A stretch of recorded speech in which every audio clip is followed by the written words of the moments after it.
Chapter 547. Qin Yining frowned, feeling sorry for him. She carefully helped him scrub. She was afraid that he would catch a cold, so she used a handkerchief to wipe off the water stains. She quickly took a clean inner garment from the bag and draped it over his shoulders. Then she looked away, not looking at his legs. "Go and put on your clothes first. I'll help you dry your hair." Pang Xiao looked down at his magnificent private part. He smirked and stole a kiss on Qin Yining's red cheek. Only then did he quickly put on his clothes in a good mood. Qin Yining soaked the clothes that Pang Xiao took off in the bathwater. Then she took a dry towel and helped him dry his hair. Her slender fingers scratched his scalp with moderate strength, causing Pang Xiao to shiver. He pulled her into his arms, pressed her on his lap, and kissed her deeply. Qin Yining gradually tightened her grip on the towel. Her breath was taken away. After a long time, she realized that something was wrong with someone. She blushed and wanted to move away. However, Pang Xiao grabbed her slender waist and pressed her little butt on his lap. He hugged her tightly, buried his face in her neck, and said hoarsely, "Don't move, Sister Yi. Let me hold you for a while." Qin Yining's heart was beating like a drum. Her face was red, but her heart was soft. She didn't dare to move. After a long time, Qin Yining saw that he had calmed down. She smiled and joked, "Dai Fu, be good. Don't move. Your hair is not dry yet. Be careful not to catch a cold." Pang Xiao laughed at Qin Yining's words. He deliberately rubbed her face with his stubble. "Bad girl, how can you call me Dai Fu? You should call me good brother." Qin Yining snorted and said with a smile, "Shameless." Pang Xiao closed his eyes and felt the numbness when she slowly scratched his scalp with a silver comb. He said lazily, "How can calling me good brother be shameless? I haven't asked you to call me good dada." This person really dared to make any kind of joke. Qin Yining grabbed his ear and twisted it. Unexpectedly, she found that his ear was a little soft. She couldn't help but touch it again. It was true.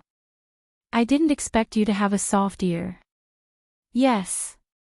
Did you just know? I'm henpecked and I'm a wife fan. Everyone in the world now." Pang Xiao answered confidently, which amused Qin Yining greatly. When Pang Xiao was shaving his beard in front of Qin Yining's handlebar mirror, Qin Yining carefully washed his clothes. "If you leave the capital just like that, won't His Majesty explode with anger? Have you arranged everything at home?"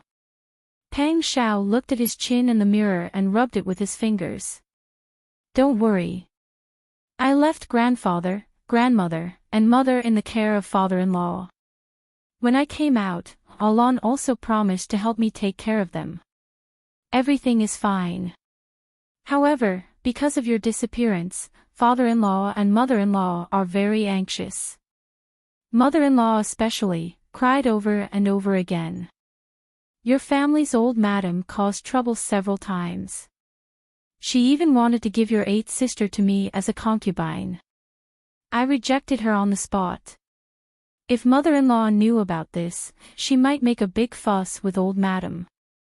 Thinking about his family's situation, Qin Yining felt a little melancholy and worry. However, because his father was a clear-headed person, Qin Yining was not worried. His father was resourceful. If he wanted to protect his mother and family, he should be able to do it. However, when Pang Xiao mentioned Ji Ziyu, Prince Consort Ji is very loyal to you. That's right. After Pang Xiao finished shaving and tidying up, he rolled up his sleeves and walked to the wooden tub. He pulled Qin Yining aside. "Don't wash it. Be careful not to hurt your hands." His large hands were slender and strong. It was easy for him to wash the clothes. When Qin Yining saw this, he did not fight with him for the job. He sat down and cupped his face. "Do you trust Prince Consort Ji?" Pang Xiao didn't even raise his head as he said, "I believe you. Don't worry, I'm very good at judging people. Sometimes we fight, oppose each other, and even do some calculations that won't hurt each other. Those are just appearances, we have a tacit understanding in our hearts. When it comes to important matters, I trust him." Qin Yining nodded when she heard that. She naturally trusted Pang Xiao's judgment. However, what she did not say was that although Ji Xiu was loyal to Pang Xiao, he was full of hostility towards her. She could tell that Ji Xiu did not like her very much. He also did not agree with Pang Xiao marrying her. However, there was no need to say this out loud. It would cause animosity between Pang Xiao and his friend. Not long after, the clothes were washed. Pang Xiao found a place to dry them casually. She held a basin in one hand and a bucket in the other. She asked Qin Yining to help her lift the curtain and go out to pour some water. Qin Yining wanted to help but could not. He watched as Pang Xiao easily carried the basin and bucket away. He could not help but laugh. At this time, smoke was rising from the campsite. Lu Heng came over with a smile. "I've already cooked some porridge. However, there are only some pickled vegetables and bean paste that the Yu clan sent over the day before. There are no other dishes." Pang Xiao laughed heartily. "This is already very good. It's much better than gnawing on hard pancakes in the desert." The Jinghu Wei people had also been reorganized. At this time, they were all refreshed. When they heard Pang Xiao's words, they all laughed. Huzi was even more lively. He laughed and said, "Isn't that right? Those pancakes were so hard that my teeth could pop out. After coming out of the desert, I wanted to eat some soup and water. It's just right for porridge." Lu Heng gestured for everyone to sit down beside the steaming hot iron pot. She gave each of them a coarse ceramic bowl filled with soft and fragrant brown rice porridge. Then, she carried the bowl of pickles around and gave each of them some pickles and some bean paste. More than 50 men held the ceramic bowls and ate in full swing. Pang Xiao ate 2 big bowls in one go and asked for water to rinse her mouth. Qin Yining formally introduced Uncle Arhan, Harbala, and Shiganbala to Pang Xiao. At that time, if Harbala and Shiganbala hadn't helped us hide, I'm afraid we would have been captured. Also, it was thanks to the Minuo tribe that I was able to recover from my injuries. Otherwise, I don't know if I could have survived. When he heard Qin Yining say that a Nari had even asked his guards to rape Qin Yining, Pang Xiao was so angry that the veins on her forehead bulged. She gritted her teeth and said, "A Nari deserves to die." Lu Heng continued, because the chief of the Minuo tribe and some of their leaders were taken to the hunting ground by a Nari and fed to the wolves, the 2 brothers Harbala and Shiganbala swore that whoever killed a Nari would be the chief of the Minuo tribe. My wife and I just happened to be there and were recognized as the chief. Uncle Arhan understood Lu Heng's words. He explained to the 2 brothers in Taitan in a low voice.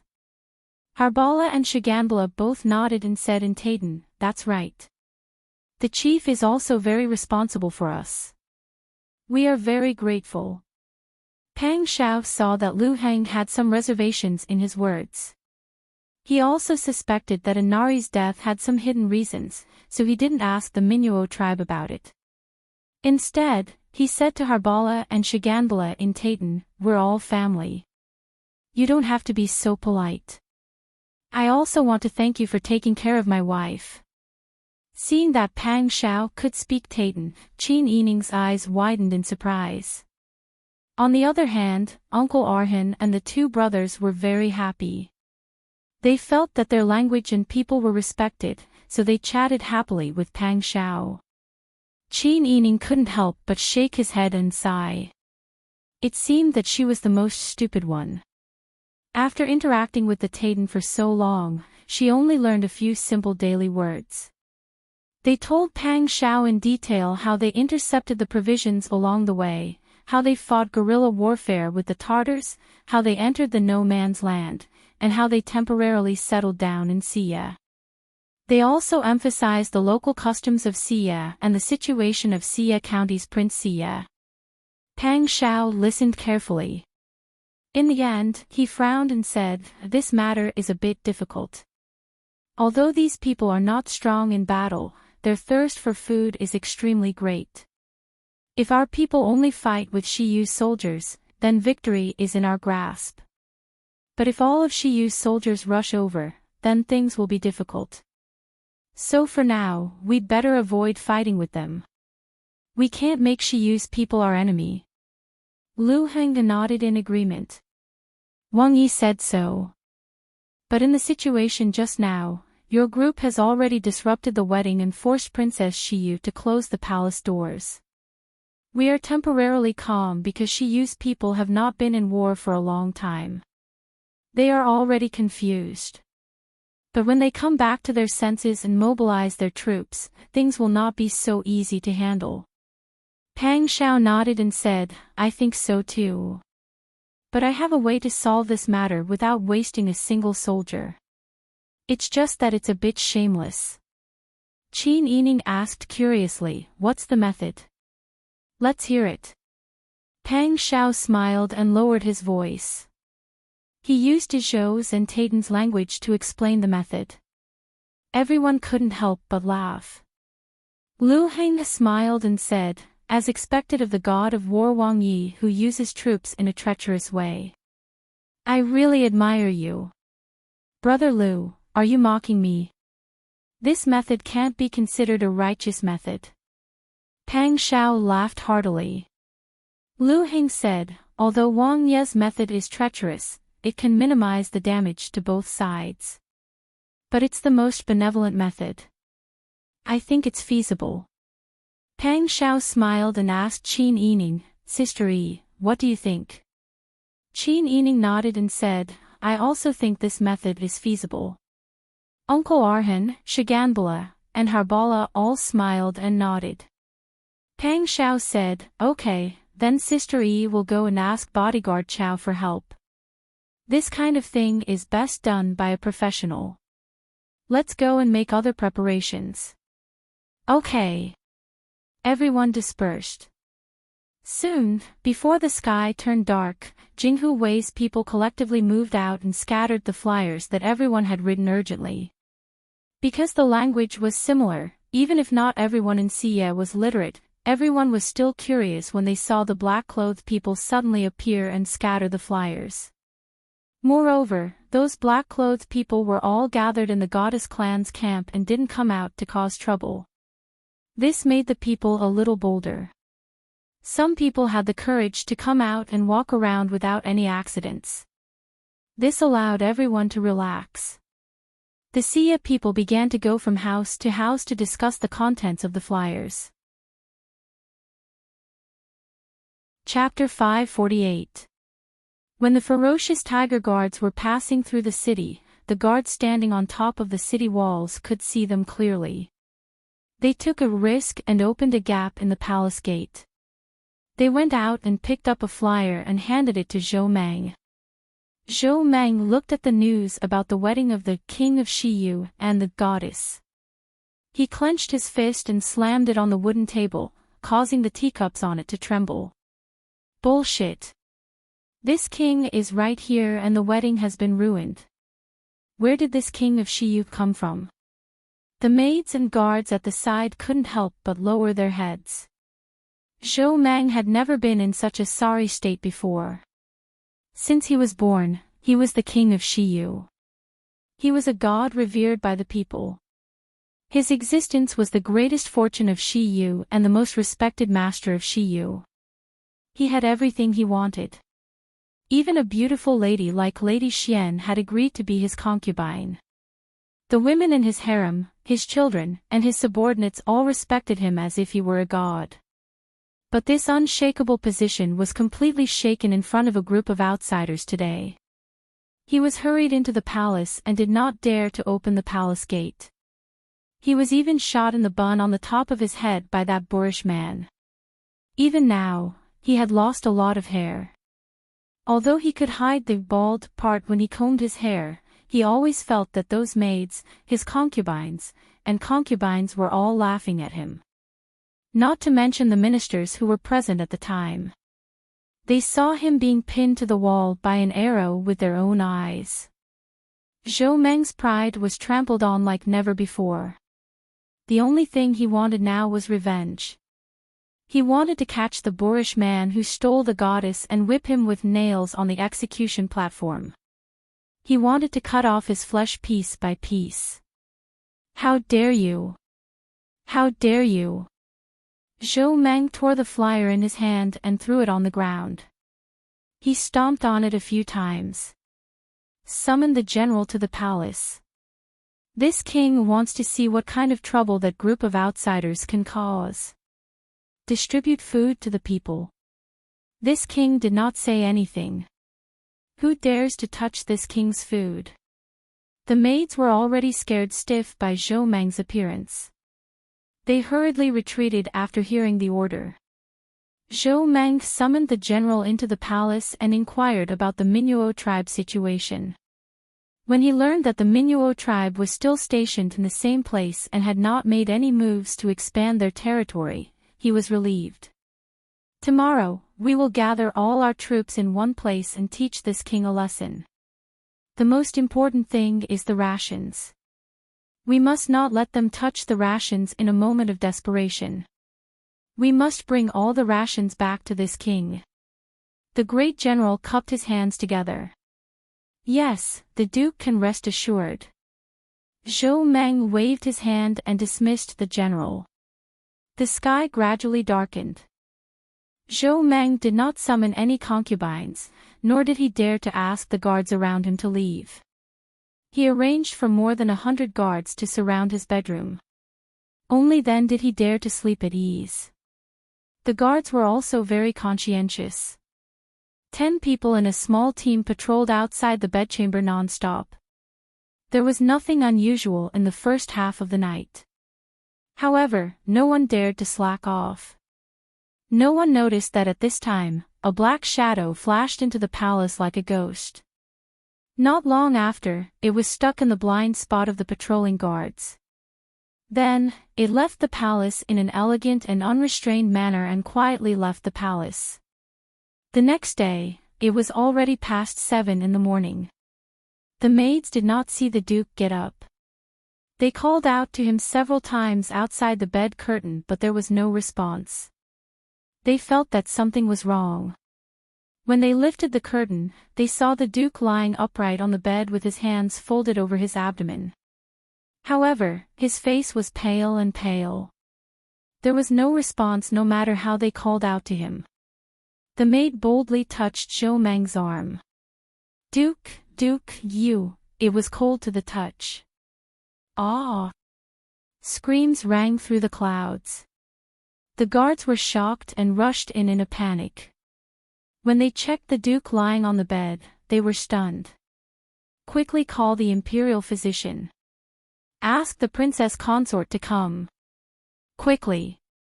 Not long after, the first princess consort, the second princess consort and the third princess consort rushed in anxiously. The 3 of them surrounded the bed and found that Zhou Meng was really dead. They could not help but burst into tears. The first princess consort quickly ordered, call all the officials into the palace to see the situation. And you, go and check how the regional monarch died. The 2 imperial physicians' hands were trembling as they came forward to examine him carefully. They didn't find any wounds, and he wasn't poisoned either. There were no wounds on the royal prince's body, nor was he poisoned. He didn't suffocate because someone covered his mouth and nose. He just died naturally. It's like he suddenly died while sleeping. The imperial physician's voice was trembling. The first princess consort kicked him angrily. Nonsense. The duke was young and strong. How could he die while sleeping? It must be because your medical skills are not good enough to find out. The Grand General and a few officials were shocked and they heard the results of the imperial physician's examination. They also went forward to check. Just like the imperial physician's examination, there were no wounds. It did not seem like he was poisoned or suffocated. There is something strange about the Duke's death. Could it be that he was summoned by God? The third princess consort suddenly screamed. It must be that witch with the surname Yun. It must be her. She is not a goddess, she is a witch. She killed the Duke. She must be the one who killed the Duke. The third princess consort's screams tickled everyone's eardrums. A few officials could not help but pull a long face and said, "Third princess consort, don't talk nonsense." The goddess brought a large amount of grain and seeds to Sia. It was exactly as described in the Holy Book. It was just that it was suddenly interrupted at the wedding and did not come true. I believe that you are a fake third princess consort. But I don't believe that the goddess is not the goddess. I believe that the people of Sia will not believe it either. Exactly. If she is not the goddess, how could she cross such a large desert and bring grain to Sia's land? The officials spoke one after another, their expressions extremely serious. The second princess consort frowned for a moment and said, "This king's consort also thinks that the goddess has nothing to do with this. It is just that the Duke's death is really strange. It seems like he passed away naturally. It must be God's summon, right?" The first princess consort turned around and pointed at the second princess consort and the third princess consort. She scolded, "It must be the two of you who murdered the Duke. The Duke was dead. If they wanted to choose a successor, it must be her son. These two bitches must die." The first princess consort's thoughts were clear to everyone. When it came to the change of power, she did not care if the person who had died was her lover. She only wanted to hold on to power as soon as possible. The third princess consort was completely stunned by the first princess consort's accusation. She was stunned at first, then she burst into tears and rushed forward. She grabbed the first princess consort's clothes and scolded, "You are slandering me. You are the one who killed the Duke. You are the one who did it." The two women twisted into a fried dough twist and wrestled on the ground. It was so noisy and ridiculous that the officials frowned and shook their heads. The second princess consort was the most steady one. She frowned and said, "Why aren't you separating the first princess consort and the third princess consort?" The maids did not dare to touch their mistress at first. Now that they were ordered to do so, they hurriedly pulled the two women apart. The second princess consort did not care about the two women's expressions. She immediately said, "Now is not the time to fight over this. What is important now is the situation. I heard that there are more than 50 people from the goddess's tribe outside. They are all dressed in black. They are tall and powerful, brave and good at fighting. They are all like heavenly soldiers. Are they now stationed at the goddess's tribe's camp?" The officials nodded. Under the first princess consort and the third princess consort's crying, the second princess consort's calmness made people's eyes light up. One of the officials replied, "The princess consort is right. The goddess did have more than 50 guards who came to Shiyu. Yesterday afternoon, it was those black-clothed guards who took the goddess away. One of the guards shot an arrow and almost killed the Duke. A lot of the Duke's hair was cut off." The second princess consort was terrified. She hurriedly asked, "What do you think is the origin of these people? Are they really the goddess's attendants? Why did they come to Shiyu? Did the Duke order people to investigate?" The first princess consort and the third princess consort had never thought about this before. They were a little stunned. The officials admired the second princess consort even more. They hurriedly replied, "Princess consort, those people are really the goddess's attendants. They may not have come to Shiyu to be our enemy.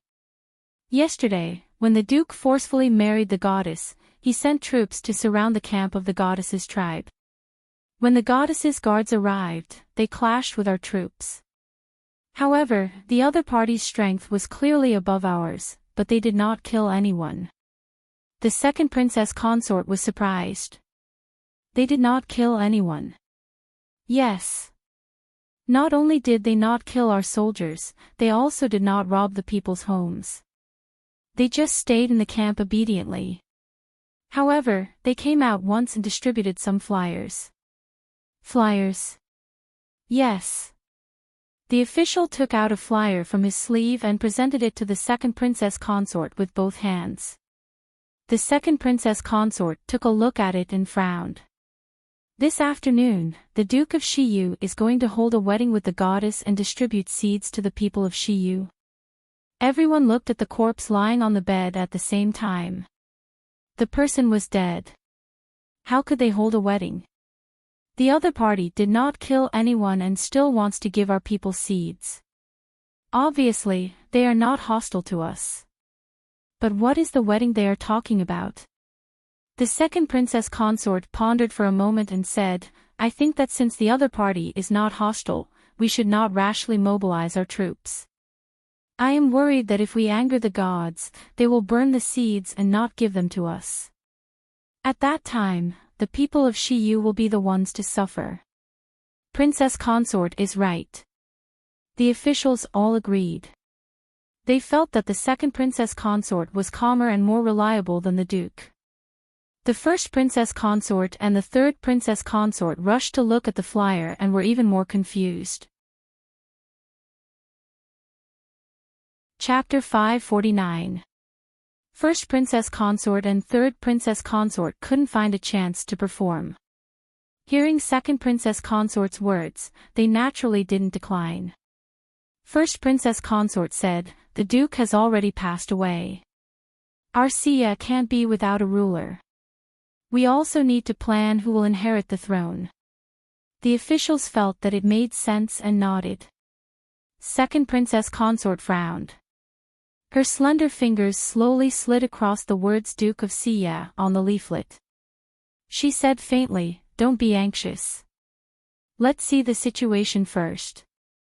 First princess consort didn't appreciate it and sneered, anyway, no matter how we rank the seniority, the new duke can't be your son. You should stop worrying. Everyone looked at each other. The officials felt that with first princess consort's temper, her son might not be a good one. But no matter how they ranked, second princess consort's son's age was indeed not high. First princess consort and third princess consort arranged the funeral and called the duke's children to come and mourn. The morning passed in a flash. At noon, the guards on the palace wall suddenly realized that the people in the square had suddenly gathered. And there was a trend of more and more people gathering. The guards were shocked and hurriedly went to the inner palace to pass the message. Not long after, the princess consort, officials, and Zhou Meng's children who received the news all gathered on the palace wall and looked out curiously. There were more and more people. It seemed that all the people of Sia had come. At this moment, a group came from afar. There were quite a lot of people. And they seemed to be escorting supplies in the middle of the group. Everyone held their breaths as they watched the group slowly approach. Only then did they see the group clearly. The team was led by more than 50 black-clothed cavalrymen, and a beautiful woman in red was riding alone on a horse. She was riding side by side with another black-clothed young man, who had a stalwart figure and a beautiful appearance. Behind them, under the protection of nearly 1,000 people, the carriage carrying the supplies rolled. The scene was silent. When the people of Shiyu saw the other party's formation, and the goddess sitting on the horse was indeed a celestial beauty, and she even brought provisions with her, the crowd parted to the sides like Moses parting the sea. The people all knelt on the ground and saluted loudly, "Goddess." The goddess had come with food. Long live! Long live! The cheers of several thousand people were like a landslide and a tsunami, shaking one's soul. The consorts, courtiers, and young masters on the palace walls felt as if the walls under their feet were shaking. With a pale face, the second princess consort clutched her sleeves tightly and craned her neck to look outside. The carriages slowly stopped in the middle of the commoners. The red-clothed goddess and the stalwart young man walked up the stage together. She had a bad premonition. Qin Yining pursed his lips, raised his arms slightly, and gestured for everyone to be quiet. The commoners actually stopped talking altogether, not making any more noise. They all fell silent. Qin Yining cleared his throat and said, "People of Xia, the gods have heard your pious prayers day and night. They sent me to this land to give you food and seeds." Good. All right. When the commoners heard this, they immediately cheered excitedly. Some people in the back couldn't hear what Qin Yining said, so they were informed by the people in front of them. Everyone clapped their hands excitedly. Some of the elderly and children even had tears in their eyes. Qin Yining gestured for everyone to be quiet again. As expected, the crowd quieted down again. Only some people could faintly hear sobbing. Qin Yining said, "Although I came under the orders of the gods, the situation in Xia is not satisfactory. The gods' orders said that the goddess had brought the seeds and was to be married to the Xia king. However, the Xia king was impersonated. Many people have already seen the scene yesterday. The reason why I didn't marry Zhou Meng was because he wasn't chosen by the gods to be the Xia king." When the commoners heard this, they were all shocked and confused. How could it be impersonated? Impossible, the duke was born and raised on this land. It can't be impersonated. Qin Yining listened to them calmly as the crowd retorted at the same time.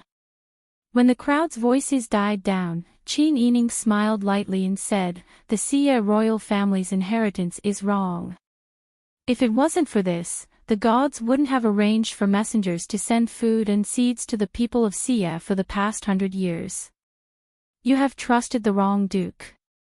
I only received the gods' orders after meeting the duke and found out that Zhou Meng was impersonating the Xia king." After saying this, Qin Yining stepped aside and pointed at Pang Xiao. According to the gods' orders, this person is the true heir of the Xia royal family. Pang Xiao stood proudly with his hands behind his back. He was handsome and had a noble aura. He was unapproachable. Compared to everyone's impression of the duke, this person's aura was 100 times stronger. As someone who had been on the battlefield all year round, the way he looked at people was different from normal people. Naturally, his aura was domineering. The people looked at Pang Xiao and couldn't help but keep quiet. They felt that under this person's gaze, they only wanted to kneel down. They couldn't even say a word. The officials on the city walls looked at each other. The second princess consort's face had already turned pale. When the first princess consort saw that someone was trying to snatch her son's position as heir, she screamed without a care, "Impossible. You bitch. Why should we believe you just because you say it? Do you think whoever you say is the Xia king is the Xia king? Why should we listen to you? You bitch, you're up to no good. You must have caused the duke's death." When the second princess consort heard the first princess consort's clamor, her heart skipped a beat. She secretly cursed the first princess consort for being an idiot. She hurriedly pulled her two sons down the city walls. As expected, the first princess consort called the goddess a bitch and a bitch. This made the people angry and fearful. They all started to condemn her. Some people even said in shock, "You said the duke is already dead." At this moment, the first princess consort couldn't care less. Her ears were buzzing and she couldn't hear what the people below were saying. She only knew that her husband was dead. Her son should have ascended the throne, but that goddess who suddenly appeared said that the duke was a fake. Zhou Meng was a fake duke. Her son couldn't inherit the throne, right? She knew that Zhou Meng had long lost his love for her. Anyway, she only had some feelings for Zhou Meng. Even if Zhou Meng died, the first princess consort didn't feel too sad. However, if anyone wanted to snatch the throne that belonged to her son and snatch away the wealth and glory that she would enjoy for the rest of her life, she would definitely not tolerate it. You bitch, you came to our Sia kingdom with bad intentions. I see that you have made up your mind to seize the throne. Everyone, don't believe this bitch. The Duke has already been killed by her. Now, she's just spouting nonsense. She wants an unknown person to become the Sia king. She's delusional. The first princess consort's words attracted the attention of many people, especially Zhou Meng's concubines and a few older sons who had the chance to inherit the throne. Everyone was filled with righteous indignation as they accused Qin Yining. Their words became more and more vulgar and unpleasant. Pang Xiao frowned when he heard this, but he didn't immediately refute in order to avoid spoiling the matter. Qin Yining looked at the people below the high platform expressionlessly. He didn't care how fiercely the people behind him scolded him. He raised his voice and asked, "Do you really think that I'm a fake goddess?" The commoners were all in a state of panic from the chaos that had just occurred. Especially those in the back, they didn't know what was said in front of them. So most of them remained silent. Qin Yining nodded and said, "All right, if the people of Sia don't believe in God's instructions, I can only take my people and food back. However, I have to tell everyone that the person who pretends to be the Sia king will be punished by God. He will be brought to the side of the Sia king to be dealt with. As for the Sia king, since you all believe that it's a fake Sia king, then I won't interfere. However, you can only make your own arrangements." Qin Yining turned around and was about to leave. Pang Xiao and the people behind him also cooperated and followed Qin Yining's footsteps.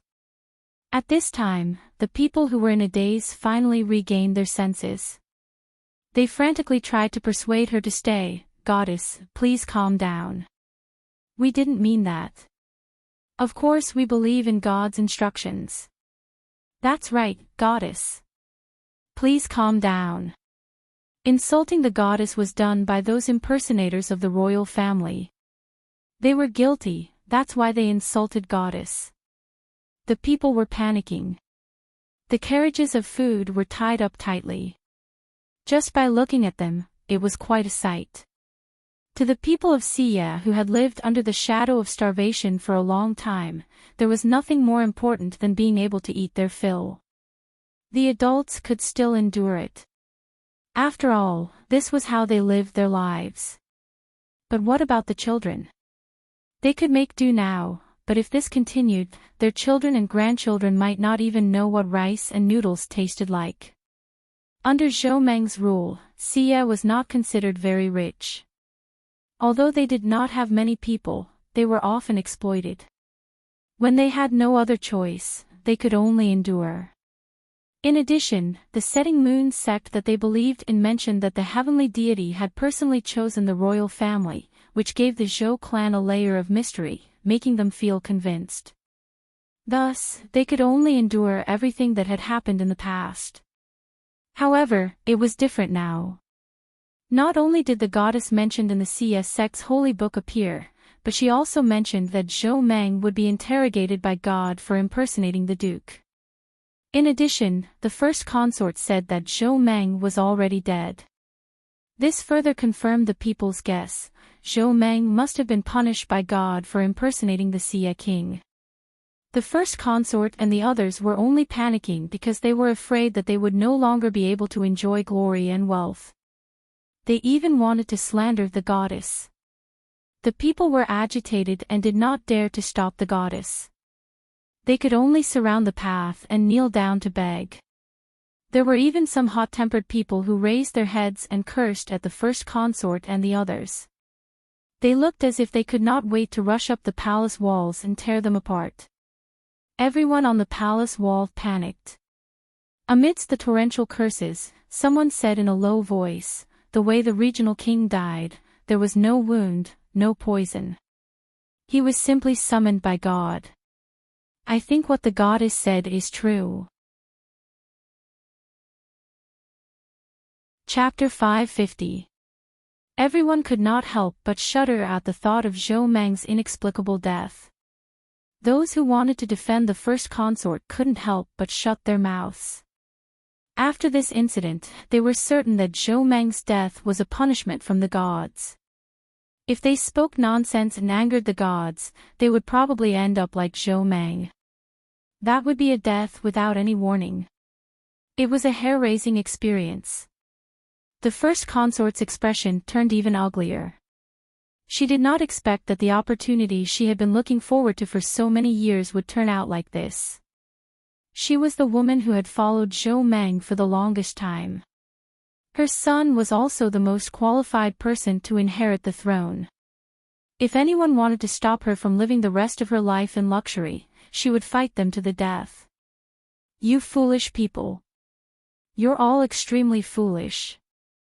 This demoness is bewitching you and deliberately misleading you.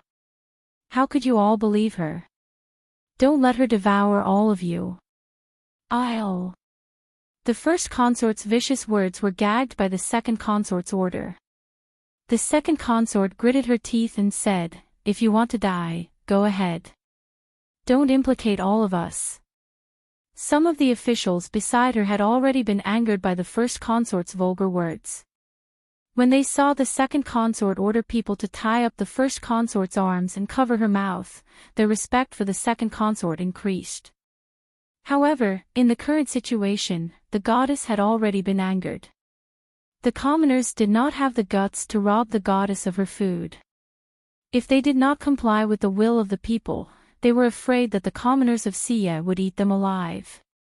The officials unanimously reached a consensus that they must satisfy the wishes of the commoners. Otherwise, with so many people, even if each of them spat, they would drown to death. Everyone turned to look at the second consort. Even Zhou Meng's sons were scared out of their wits. They looked at the second princess consort, waiting for her to make a decision. The second consort held her two sons and gradually clenched her fists. In the past, if she was valued by so many people, the second consort would definitely be happy. However, the situation now was different. She only felt that these people's gazes were like steel needles that pierced her body and made her hair stand on end. However, the second princess consort was different from the first princess consort and the third princess consort. She was meticulous in her thinking and came from a scholarly family. She was more shrewd than the other two and was the best at judging the situation. Zhou Meng was already dead. Regardless of whether it was a punishment from God or not, the people believed it, and so did the other side. Therefore, no matter how hard she tried, it was impossible for her to change the people's minds. If they wanted to live, if they wanted to integrate into the society in the future, they could only follow the will of the people. The second princess consort whispered her thoughts to the courtiers and the rest of the young masters and young ladies. Everyone felt that her analysis was reasonable and agreed unanimously. As for the first consort, she had been tied up and gagged. The first consort's son and daughter had also been tied up for fear that they would cause any more trouble. Everyone left the palace walls and opened the palace gates. The wooden gates creaked and the people in the square fell silent for a moment. Everyone turned to look at the palace gates and saw the second princess consort leading the courtiers and Zhou Meng's children out in a single file. When they were 10 steps away from Qin Yining, they knelt down and paid their respects. The second princess consort pressed her forehead to the ground and said, "Goddess above, please accept our respect. What the goddess said just now, we all believe in it. Moreover, the Duke has indeed returned to heaven. He is not sick, and there are no scars on his body. He was not killed by him, nor did he commit suicide. It was the deities who took him away. The goddess was sent by the god to provide welfare to the people of Xia. The first princess consort shouldn't have slandered the goddess. We have already tied up those who are not convinced and will listen to the goddess' orders in the future. We ask the goddess to give food to the people of Xia on account of God's arrangement." Although the second princess consort's voice was not loud, the people around heard it very clearly. They were moved by the second princess consort's actions and were very grateful to the people who opened the palace gates to plead. The people once again kowtowed to Qin Yining and said, "Please have mercy on us, goddess." Qin Yining expected this and said with a compassionate look in his eyes, "Forget it. Since the people of Xia are so sincere, how can I not follow the will of God?" As he spoke, he introduced Pang Xiao to the crowd. "This is the real king of Xia. The meaning of the holy book is that he hopes that I can marry the real king of Xia. Today, under everyone's witness, we will hold a simple wedding. After the wedding, according to the instructions of the holy book, we can distribute the food to everyone." The people listened quietly to Qin Yining's words and finally cheered happily. There were even some children who were more lively who clapped their hands happily as if it was the new year. The second princess consort kowtowed and said, "The goddess is right. The goddess is following the guidance of God, so the decision you made is naturally right.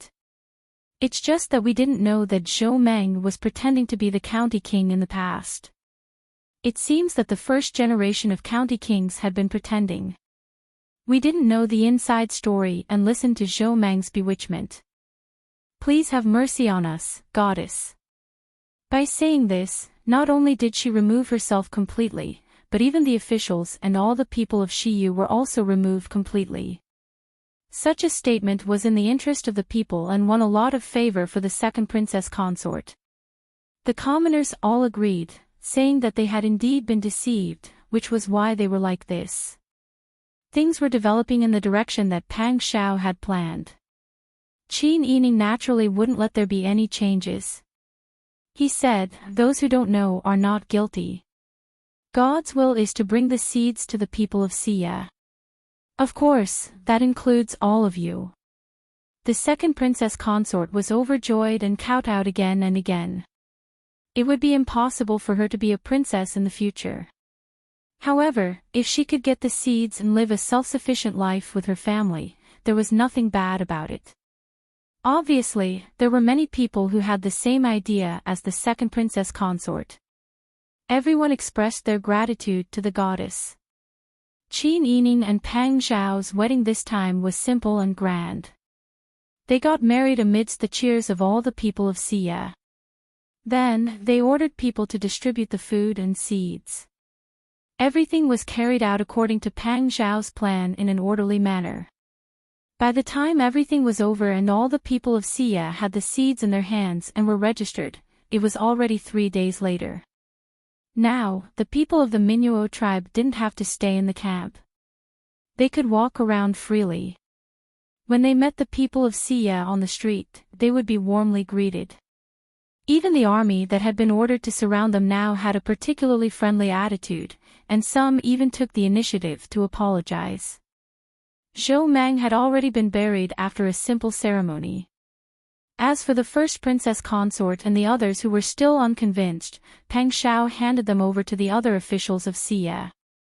He let them decide how to deal with it. Anyway, his identity was awkward. No matter what he did, he could be criticized. It was better to leave everything to the people of Xia. In the afternoon, everyone gathered in the largest tent in the middle of the Minuo tribe's camp. Lu Heng said, "Wang Yi, this matter is over. What do you plan to do next?" Uncle Arhan and the others also looked over. Pang Xiao smiled freely and said, "Actually, this time I came out, it can be considered as committing a crime. Your Majesty has not allowed me to leave the capital. I don't need to say the details. Everyone knows the reason. However, I was worried that something would happen to Sister Yi, so I secretly came out with my subordinates. This matter angered Your Majesty. When I came out of seclusion, Your Majesty has already announced to the world that I am a traitor. I am guilty of treason." Pang Xiao's words made everyone frown. Qin Yining's brows were furrowed so tightly that they could kill a fly. How could this be? This is such a big matter. Why did you only say it now? Lu Heng clicked his tongue and said, "Your Majesty is really How much effort did Wang Yi put in for Dezhou? It can be said that if there was no Wang Yi, there would be no Dezhou now. I don't know if the cities of northern Ji could be taken down. Besides, Wang Ye's wife just killed the former Khan of Taitan. How can Wang Yi be a traitor? Country. Where can Wang Yi go? Do you want people to laugh their heads off? As soon as these words came out, everyone was filled with righteous indignation. Qin Yining was also very angry. However, after the anger, he understood and felt helpless. This was a problem that was hard to avoid in any dynasty or country in history when it came to consolidating the nobility.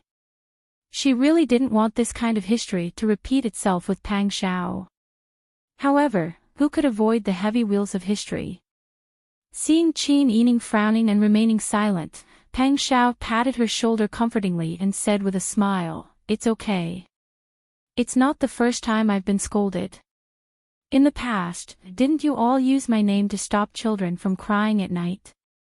I'm still alive and well, and I didn't lose a piece of flesh. A real man's ambition is to travel the world. I don't care about these empty titles. Is being fierce enough to stop children from crying at night something honorable?" Qin Yining rolled his eyes at Pang Xiao speechlessly. The anger and suppression in his heart subsided a lot. Lu Heng had been carefully observing from the side. He saw that Pang Xiao didn't care about this matter at all, and didn't blame Qin Yining for his infamy. Instead, he was extremely indifferent to these empty titles. Lu Heng admired him for being so open-minded and emotional. Although they could be considered rivals in love, Lu Heng couldn't hate Pang Xiao at all. "Since it's like this, I'm afraid it'll be very dangerous if you go back," Lu Heng frowned and said, "Your Majesty is suspicious and is especially vigilant against you. Now you're wearing the title of traitor. If you go back like this, I'm afraid you'll be arrested and held accountable by the imperial court next. Not to mention you, even your family won't be well off." How could Pang Xiao not understand this? However, Pang Xiao had to go back because his and Qin Yining's family were still in the capital. Li Qitian didn't dare to act rashly now, but it didn't mean that he wouldn't be angry because of this in the future and vent his anger on Pang Xiao and Qin Yining's family. Chapter 551. For a moment, everyone fell silent. The severity of the situation had exceeded the expectations of Qin Yining, Lu Heng, and the others. Among these people, Pang Xiao seemed to be the most carefree one. It was as if being accused of treason by Li Qitian was not a big deal. "All right, don't worry so much. The problem can be solved." Uncle Arhan had always admired men like Pang Xiao. In addition, he was Qin Yining's husband. Qin Yining had done the Minuo tribe a great favor, so he was more concerned about Pang Xiao. "If it doesn't work, it's better to stay here. Anyway, your emperor can't find us here. This place is enough for all of us to live a self-sufficient life." Uncle Arhan spoke in Tatar. Beside him, Harbala and Shigambra nodded in agreement. They agreed with Uncle Arhan's words and said, "What's so good about going back? Your emperor might even be jealous that you're better than him. Just like that she-devil Ainari was jealous of our Abu and Eiji, so she tried to kill them. Our Minuo tribe was originally such a large tribe, but in the end, only a few thousand people were left. The old, the weak, the women, and the children were left outside the desert before they fled into the desert."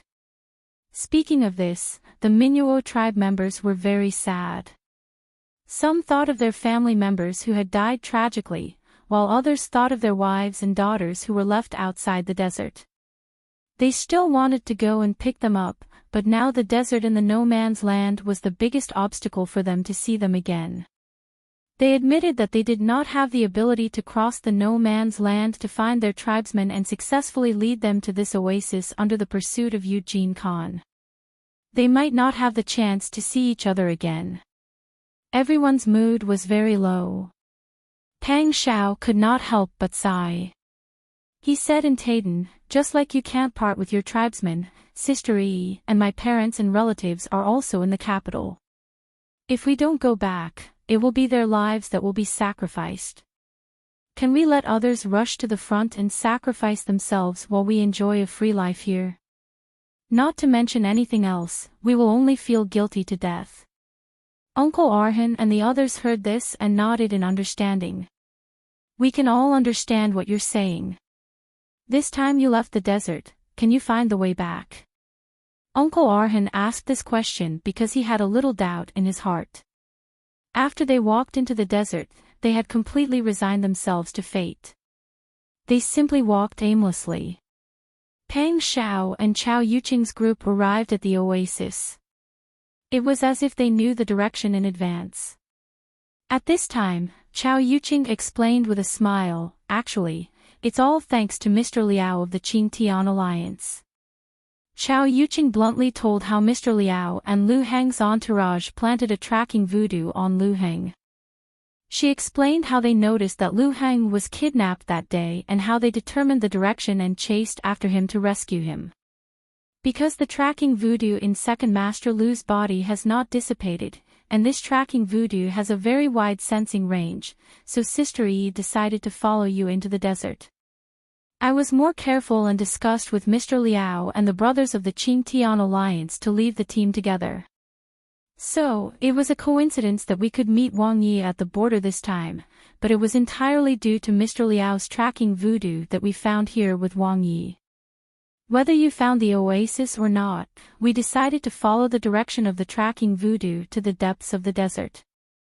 Lu Heng's eyes widened in surprise. I have this thing on me. Yes. Liao Zhibing smiled, but Second Master Lu, you don't have to worry. This voodoo has a limited lifespan and can only live for 3 years at most. There is no need to use the antidote, it will slowly disappear and will not have any effect on the body.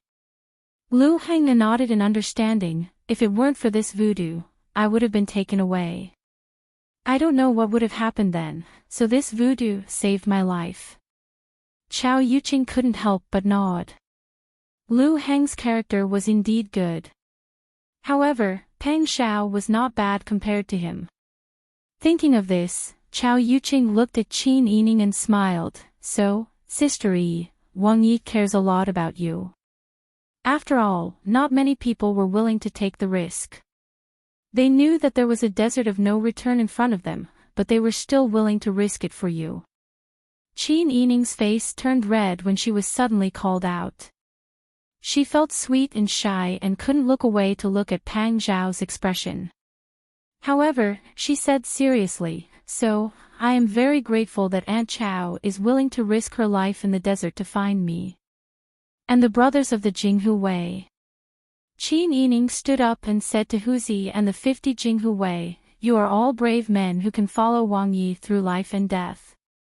In my heart, you are all brave men. Thank you. Everyone saw how Qin Yining remained calm in the face of danger in front of the Sunset Moon clansmen and completed the plan properly. Now that they received her praise, they were all very happy. Huzi smiled and said, Princess, you are too serious.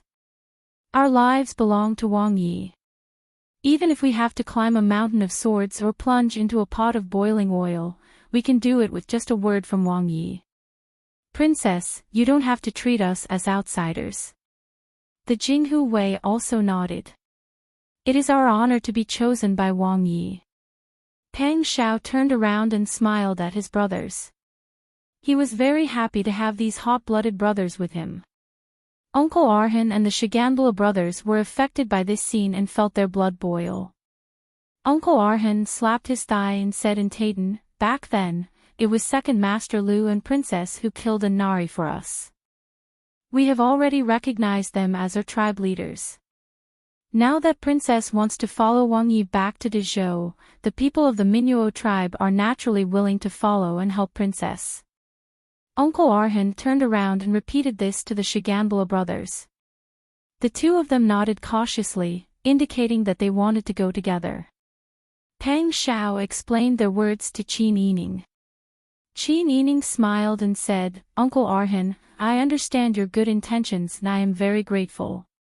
But if Wang Yi and I leave here and return to Dezhou, we will face a very serious situation. I can't let my tribesmen take risks with me. Uncle Arhan said anxiously, our Minuo tribe has never had anyone who is afraid of death. Our warriors are all people who are willing to risk their lives for their friends and tribesmen. I know.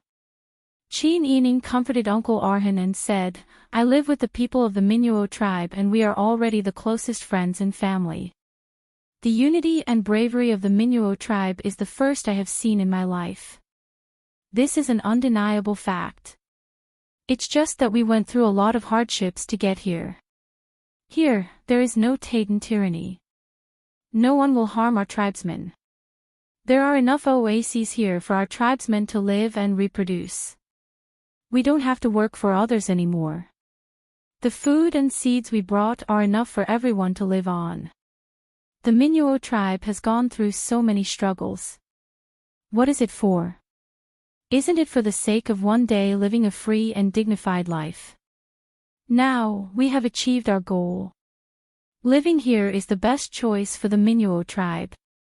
I definitely can't take the tribesmen of the Minuo tribe to Dezhou and take risks just because Wang Yi and I are in a very serious situation. Pang Xiao also nodded. I also agree with Sister Yi's decision. Moreover, everyone has to look at the big picture. The best choice for the Minuo tribe to live and reproduce here is the Minuo tribe. But Uncle Arhan was conflicted. In fact, this was the first choice in his heart. He also hoped to live here. That was why he persuaded Qin Yining and Pang Xiao to stay and not go back to Dezhou. But on second thought, Qin Yining was very kind to the tribesmen of the Minuo tribe. He couldn't be a coward when they were in danger. That was why he proposed to go to Dezhou to help.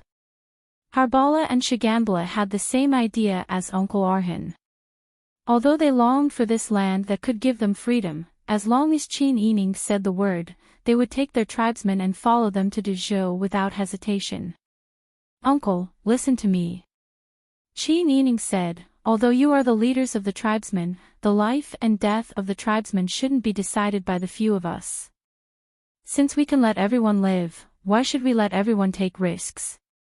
Besides, if you stay here, it's not like I won't come back in the future. Maybe in the future, when Wang Yi and I can't stay here anymore, this will be our last place of retreat. Pang Xiao also said, that's right. I also don't agree to take risks with innocent people. I think most of the tribesmen would prefer to live a peaceful life. In the future, the heavy burden of the Minuo tribe's development and reproduction will still fall on your shoulders. The Minuo tribe has gone through so many hardships to finally reach this day. It means that even God doesn't want to see the Minuo tribe disappear from this world. So I will never take these friends of mine to take risks. Seeing that Pang Xiao and Qin Yining were so determined, Lu Heng also sighed softly and said, let's live here with peace of mind. Perhaps there will come a day when we can no longer live outside, and this will become our only way out. Uncle Arhan said in surprise, young Master Lu, you're leaving too. Pang Xiao and Qin Yining both looked at Lu Heng. Lu Heng smiled bitterly and said, I also have unfinished missions outside. Everyone was silent for a while. The melancholy of the impending separation affected everyone's hearts, making their faces tense. Chapter 552. As soon as he heard this, Arhan's eyes lit up. He nodded his head and excitedly repeated Qin Yining's words to the Shigambra brothers behind him. The other Minuo tribesmen also nodded their heads. Liao Zhibing smiled and said, it's a little difficult to raise this gu, but it's not impossible. How about this, I'll teach him for a while. I'll leave after he learns how to do it. Arhan nodded his head and thanked Liao Zhibing profusely. When Qin Yining saw the expressions of Arhan and the others, she knew that they agreed to stay and no longer insisted on going to Dezhou. She couldn't help but breathe a sigh of relief. If all the tribesmen went to Dezhou, how could she and Pang Xiao ensure the safety of the tribesmen when they couldn't even protect themselves? Moreover, if the Taitan tribesmen really got involved in Dezhou, the situation would become even more complicated. She didn't want to make things more difficult for Pang Xiao, but she also didn't want the tribesmen to follow them into danger. If the tribesmen stayed here, they wouldn't have to be oppressed and exploited by Si Qin anymore. They could live freely and build a new life. This was the best choice for them. She stood up and pulled Pang Xiao along with Lu Heng. The three of them quietly walked away, leaving the place to the lively discussion between the tribesmen. Qin Yining took a deep breath and sighed softly. There's no such free air when we return to Dezhou. Pang Xiao couldn't help but sigh softly as well. He patted her shoulder with his big hand, his eyes filled with gentleness and guilt. If Qin Yining hadn't married him, she wouldn't have been able to live a more prosperous and stable life. Her life wouldn't have been like this now, where she had a home but couldn't go home. She had to wander around and suffer all kinds of hardships. Even if he didn't say anything, Qin Yining could understand Pang Xiao's thoughts. She raised her hand and gently patted his big hand. Her hands were fair and had long sleeves. Compared to Pang Xiao's bony hands, one was soft and the other was firm, forming a sharp contrast. Lu Heng retracted his gaze from Qin Yining's shoulder. He pursed his lips and looked into the distance. A gust of wind blew over and ruffled Lu Heng's hair. His already pale face appeared even paler. Pang Xiao said, "Brother Lu, you already know what happened in your family, right?" Lu Heng nodded and said solemnly, "I heard from bodyguard Chao last time. However, the recent situation is unknown. Elder Lu is seriously ill and his situation is not optimistic. The person in charge of the Lu family is now second old master. However, Brother Lu, you don't have to worry too much. I can tell that Pavilion Elder Lu has a tenacious personality and won't give up easily. Brother Lu, you can be at ease. You don't have to suffer too much. Your health is more important." Pang Xiao could tell that Lu Heng's condition was the same as Qin Yining's. They were both exhausted. It could be seen that during this period of wandering outside, they didn't have a good life either. Although Lu Heng was worried about his family, he grew up in such a large family and was already used to the complexity of these matters. In fact, what tormented him more was the feelings he had for Qin Yining but couldn't get her. However, when he saw that Pang Xiao had misunderstood, he naturally wouldn't purposely explain this matter. Although he couldn't obtain Qin Yining's love, he had obtained her friendship. He also believed that he had a place in Qin Yining's heart. This was already the best situation. What Lu Heng wanted was to be able to stand by her side for a long time. Naturally, he couldn't let Pang Xiao misunderstand his existence and affect their relationship. However, when he thought of his grandfather who doted on him and had high hopes for him, Lu Heng's heart burned. He lowered his head guiltily. "It's all my fault. If he hadn't taken it seriously and obtained the treasure map, everything that happened later wouldn't have happened." His grandfather had trained him to be the new head of the family for so many years. Now, because of his mistake, the entire plan had been overturned. His many years of planning had also gone up in smoke. He even caused his grandfather's life to be at stake. Lu Heng's heart felt worse than being stabbed by a knife. Seeing him so depressed, Pang Xiao and Qin Yining could understand. For a moment, Qin Yining didn't know how to comfort Lu Heng. It was Pang Xiao who spoke. "Things have already come to this. It's useless to blame yourself. The most important thing is to think of a way to solve this matter. I think Brother Lu has been in the Lu family for so many years and has been trained to be the new head of the family. Your connections and skills shouldn't be limited to this." When Lu Heng heard this, he looked up at Pang Xiao. Seeing that he was still in high spirits and full of hope for the future, he immediately felt that he was a little too unmanly just now. He took a deep breath and said, "You're right. If we're talking about the arrangements and control of the Lu family, I am indeed confident. However, there are some things that Wang Yi doesn't know. The Lu family is a large family with 100 years of history. There are some rules in it." Pang Shao nodded and said, "The Lu family has 100 years of history. It has been passed down since the founding of Beiji.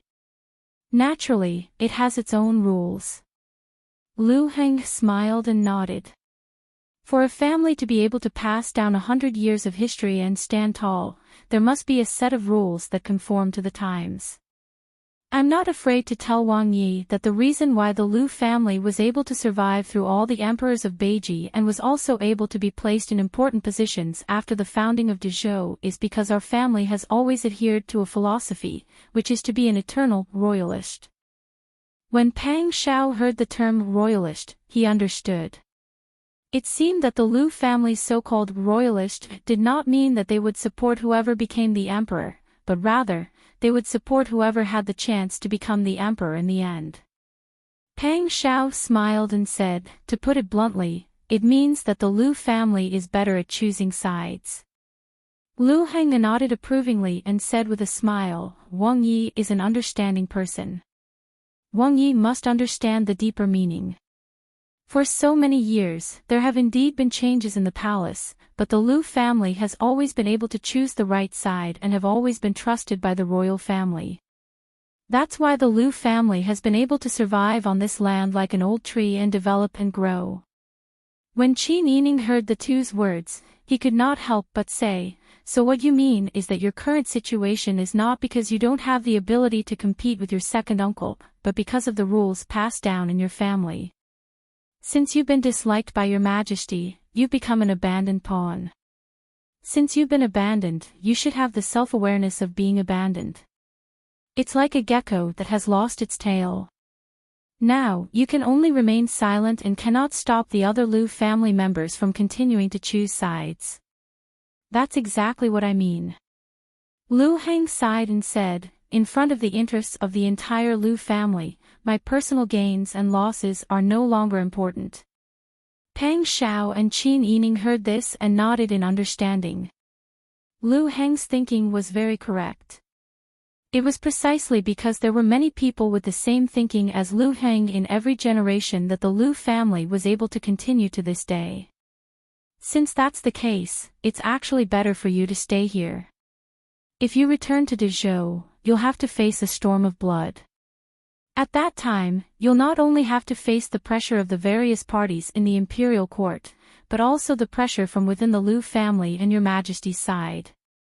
Since your family already has such a rule, and you've also acknowledged this rule, wouldn't it be better for you to live a free life in the future?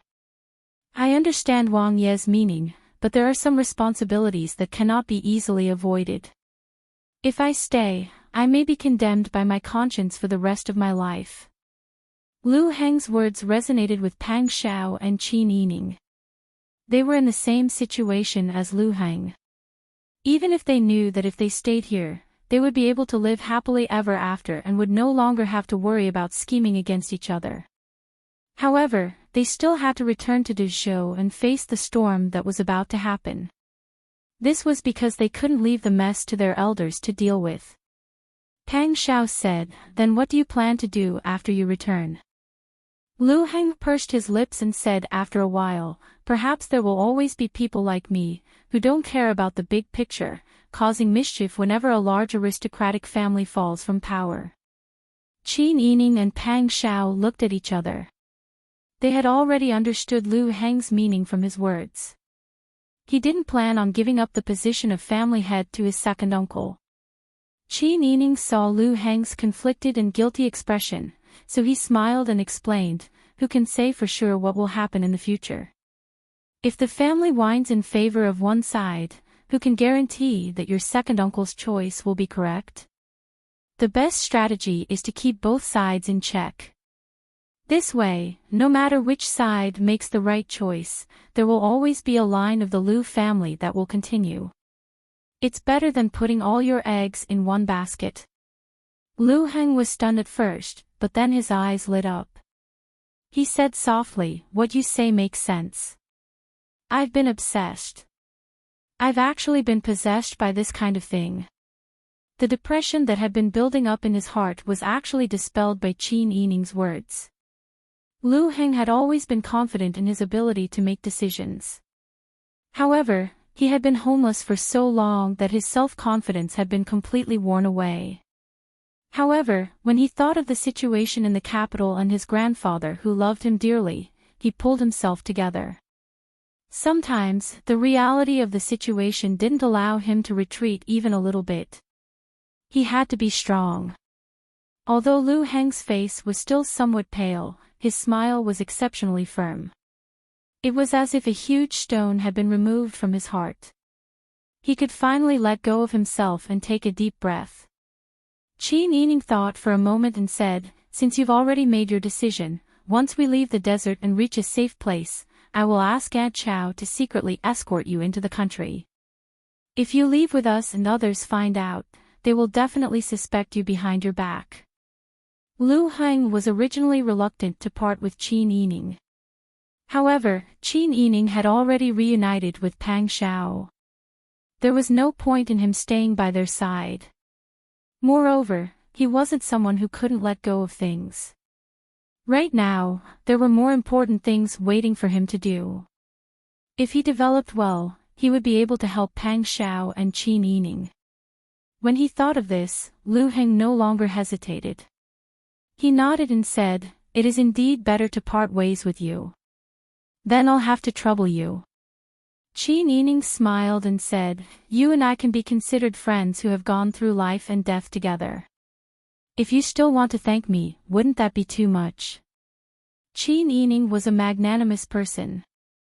Therefore, his smile and tone were very magnanimous.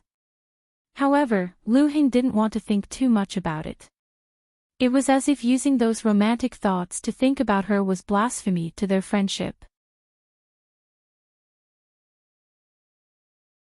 Chapter 553. After the three of them discussed, they returned to the camp. At this time, Shiganbala and Hogbala had already acknowledged Liao Zhibing as their master. They also brought along Uncle Arhan, who was acting as a translator, and they went to learn how to raise tracking goo and how to control it. In the following days, everyone started to make preparations. On one hand, the Mi Nuo tribe was preparing to settle down in Shiyu, and the Shiganbala brothers were learning how to use tracking goo. Thus, Lu Heng had full authority to negotiate with the officials stationed in Shiyu on behalf of the Mi Nuo tribe. However, because Pang Xiao had become the Shiyu king and the goddess had become the Shiyu king's consort, the officials in the court were very obedient to the new king. Thus, Lu Heng negotiated with Pang Xiao's subordinates, and things went very smoothly. Pang Xiao first settled down Zhou Meng's wife, concubines, and children. He did not vent his anger on them as these people were worried about. Instead, he summoned all the officials in front of him and announced a command that would not be harsh on them. There is no reason for others to bear the blame for the mistakes made by the Zhou tribesmen. The women and children are innocent. They are also the people of Shiyu and should not be implicated. Once these words were said, the officials unanimously agreed, and most of the officials heaved a sigh of relief in their hearts. The new Shiyu king and his consort could even let go of Zhou Meng's wife and children, so they would not make things difficult for these innocent officials. After Shiyu and the Mi Nuo tribe settled down and decided to live in peace, Pang Xiao looked at the officials of Shiyu to choose the next ruler. In the end, he chose an official called Li Ru. Li Ru was 34 years old this year, and his ancestors had migrated here with Shiyu. His father and grandfather both held important positions in Shiyu's court, and his ancestors were accompanying officials of the state capital during the Beiji period. Li Ru was smart and capable, but he did not lose his loyalty and benevolence. After Pang Xiao tested him, he felt that this person was quite suitable and called him to the palace for a private discussion. As Qin Yining was not present, he naturally did not know what they had discussed. However, when Li Ru left the palace, his eyes were sparkling, as if he was full of hope for the future. Qin Yining handed Pang Xiao a cup of tea with a smile and asked, "What did you say to him? Why are they so excited?" Pang Xiao smiled and said, "I just let him handle the affairs of the court. I also told him about the situation outside and told him my true identity." Qin Yining said in surprise, "He knows who you are. Then wouldn't he also know that you're not the chosen king of the sunset moon? Then why is he still so excited?" Pang Xiao smiled and said, "Although the people of Shiyu believe in the sunset moon religion, there's no harm in using your brain for some things. Li Ru is a sensible person. In any case, during the reign of Zhou Meng, the people of Shiyu did not have a good life. The royal family only used the legend of Shiyu's holy book to give the people hope. It's like drawing a big cake to satisfy people's hunger. The people's patience will reach its limits sooner or later. The reason why the people of Shiyu believe in the legend of the goddess is because the food problem in Shiyu is not optimistic. Now that I have a strong background, I can promise to help them out of the desert at any time, and I can also provide food for the people of Shiyu. In the future, we can also trade with Dezhou, so the people of Shiyu will no longer be trapped here like a prison. They can leave whenever they want. With so many benefits, of course Li Ru will be excited." Qin Yining smiled and nodded. She leaned on Pang Xiao's shoulder and said, "Actually, I really like this place. It would be great if our family could come here and settle down. We can live our lives peacefully and don't have to think about the disturbances outside.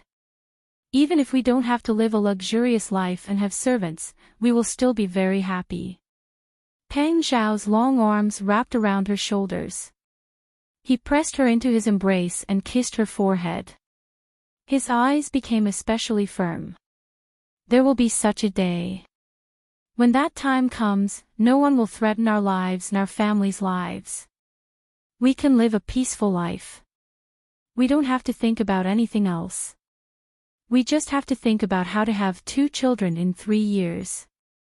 When Qin Yining heard this, her face turned red. Although she and Pang Xiao were married, they had only been together for a month after their marriage. After that, they had been homeless. During the disaster relief period, they were even more tired and haggard. She really didn't think about how to have 2 children in 3 years. Now that Pang Xiao said it out loud, Qin Yining was so embarrassed that she wanted to crawl into a hole in the ground. She hit him on the shoulder and said, "You are not serious." "How am I not serious?" Pang Xiao loved her rosy cheeks. He pinched her chin and stole a kiss. He said vaguely, "I think this is a big deal." Qin Yining wanted to refute, but in the end, she swallowed her words. She could only limp in his arms and let him do whatever he wanted. After half a month of reorganization at Shiyu, everything was ready. Chagon Bala and Habala also successfully learned how to use the tracking goo. The 2 brothers also decided that they would pass down the tracking goo as an inheritance, letting every generation learn how to use it. If they wanted to stay in this oasis in the future, the tracking goo would be the best tool to enter and exit Shiyu. Early in the morning, more than a dozen Shiyu officials led by Li Ru and the Minuo tribesmen led by the Shigambla brothers sent Qin Yining's group to the edge of the oasis. Uncle Arhan's eyes were a little wet. Looking at Qin Yining and Lu Heng, he said sadly, "If you have any difficulties outside in the future, come back. The Minuo tribe will always be your support." Harbala and Shigambla also nodded and said in Taitan, "You will always be the chiefs of the Minuo tribe." Pang Xiao told Qin Yining the words of Harbala and Harbala. Qin Yining looked at the tribesmen who had gone through life and death together and tears welled up in her eyes. "Everyone, take care of yourselves. Even if we are separated from each other in the future, we will still be worried about each other in our hearts. Then we will still be the same." Uncle Arhan pursed his lips. With tears in his eyes, he thumped his chest and nodded heavily. On the other side, although the Shiyu officials did not have such deep feelings for each other, after Li Ru and Pang Xiao came to an agreement, they now regarded Pang Xiao as the hope of Shiyu. At this time, they also bowed solemnly to Pang Xiao and Qin Yining. Wang Yi and Princess Consort, please come back soon. Pang Xiao smiled and nodded. Patting Li Ru's shoulder, he said, a successful ruler will never be in a hurry to eliminate dissidents and expel foreign races. Instead, he will achieve the best balance between various factions and races. This is the so-called art of balance. Lord Li, you are a smart man. I hope you can remember this king's words. For a moment, Li Ru felt as if he had been enlightened. He could not help but look back at the Minuo tribesmen who were bidding farewell to Lu Heng and Qin Yining. His originally wavering mind was now firm. Wang Yi, don't worry. I understand what you mean. This land may be invaded by the wind and sand, but it will not be divided into two from the middle. What the people of Shiyu need the most is not war, but stable development. I will not do anything that is disadvantageous to the people. Pang Xiao saw that he understood immediately and promised that he would not attack the Minuo tribe after he left. He smiled and patted Li Ru's shoulder again, take care. Wang Yi and Princess Consort, take care. Li Ru led the officials and bowed again. Qin Yining put on his headscarf and waved at the Minuo tribesmen. Then, he left Shiyu with Lu Heng, Chao Yuqing, Liao Zhibing, and Jinghu Wei who followed Pang Xiao. They gradually walked into the desert. Uncle Arhan and the others watched as their figures gradually became a small black dot in the distance. Only then did they reluctantly turn back. Shigambala and Halbala's eyes were red. Uncle Arhan's nose was also sour. After all, they had gone through life and death together. This friendship was different from ordinary feelings. All right, let's not be sad. Let's think about how to use the tracking goo to bring our other tribesmen and children over. That's the most important thing. There was blue sky and white clouds in front of them. There was free air and a stable environment. The Minuo tribe could finally break out of the Taitan royal family's encirclement. They would no longer be oppressed and enslaved. They could continue to live and reproduce here. The future seemed to be full of hope. Halbala and Shigambala also became spirited and laughed heartily. Qin Yining and Pang Xiao's group went through several twists and turns on their way out of the desert. But because they had made sufficient preparations and had Liao Zhibing as their guide, everything in the desert went smoothly. 7 days later, they finally left the desert by taking the shortest route, and arrived at a remote wilderness in the Tatar territory. It was currently midwinter. Snow covered the wilderness and the mountains in the distance. The group chose to camp on a hillside that was sheltered from the wind and discussed their next move. Qin Yining said, I think we will be close to the border between Dezhou and Taitan in a few days. At that time, it would be best for us to separate from young Master Lu. The first place is too big of a target. It would be better for young Master Lu to enter the country secretly. Lu Heng nodded. Exactly. Qin Yining smiled and looked at Chao Yuqing. Aunt Chao, did you agree to the matter I discussed with you last time? Chao Yuqing couldn't help but pinch Qin Yining's cheek. You little girl, with your husband, I am redundant. Of course not. Qin Yining blushed at Chao Yuqing's words. She coughed and said, Aunt Chao is very capable. I am also the best at disguising and hiding. It would be a piece of cake for you to dress young Master Lu up and enter the country. Chao Yuqing pretended to be helpless. All right. Who asked you to call me aunt? I will agree to it. Leave the matter of escorting second Master Lu into the capital to me. Qin Yining smiled and shook Chao Yuqing's arm. Thank you, Aunt Chao. Qiao Yuqing liked Qin Yining from the bottom of her heart. She smiled and lightly flicked her forehead. Chapter 554. Qiao Yuqing waved her hand. Don't mention it. Actually, Qiao Yuqing felt some sympathy for Lu Heng. Seeing that he could not get what he wanted but had to endure the bitterness and pretend to be carefree in front of Qin Yining and Pang Xiao, she thought of herself. That was why she agreed to escort Lu Heng for a while. In any case, Qin Yining and Pang Xiao were together, so she felt relieved. Compared to Qin Yining and Lu Heng, who led the Minuo tribe to avoid the Taitan's pursuit, Pang Xiao's Jinghu Wei was an expert. He was very familiar with this kind of thing, and it was as simple as drinking water and eating. They had a clear division of labor. The scouts had their own tasks, and the guards had their own tasks. Therefore, they cleverly crossed Taitan territory and reached the border of Dezhou without encountering the Taitan army even once. The day before they reached the border, Qiao Yuqing said to Lu Heng, "Get ready. We will leave the group today and wait for an opportunity to enter the city." When Lu Heng heard this, his heart skipped a beat. He was very reluctant to leave Qin Yining. They had been together for such a long time. Even if he could not have her, he was satisfied to be by her side and look at her. But now, he had to leave first. That kind of reluctance was like cutting a piece of meat. When Qiao Yuqing saw Lu Heng's expression, she could not help but sigh. Second young Master Lu, you should be more open-minded. Don't suffer and delay yourself. After Qiao Yuqing finished speaking, she turned and left the tent. Standing outside the tent, Qiao Yuqing took a deep breath of the cold air. Her depressed mood improved again. Although she was in the same situation as Lu Heng, she was now able to find joy in this kind of life where she gave her all without asking for anything in return. Qin Yining was a good child, and he also sincerely approved of her.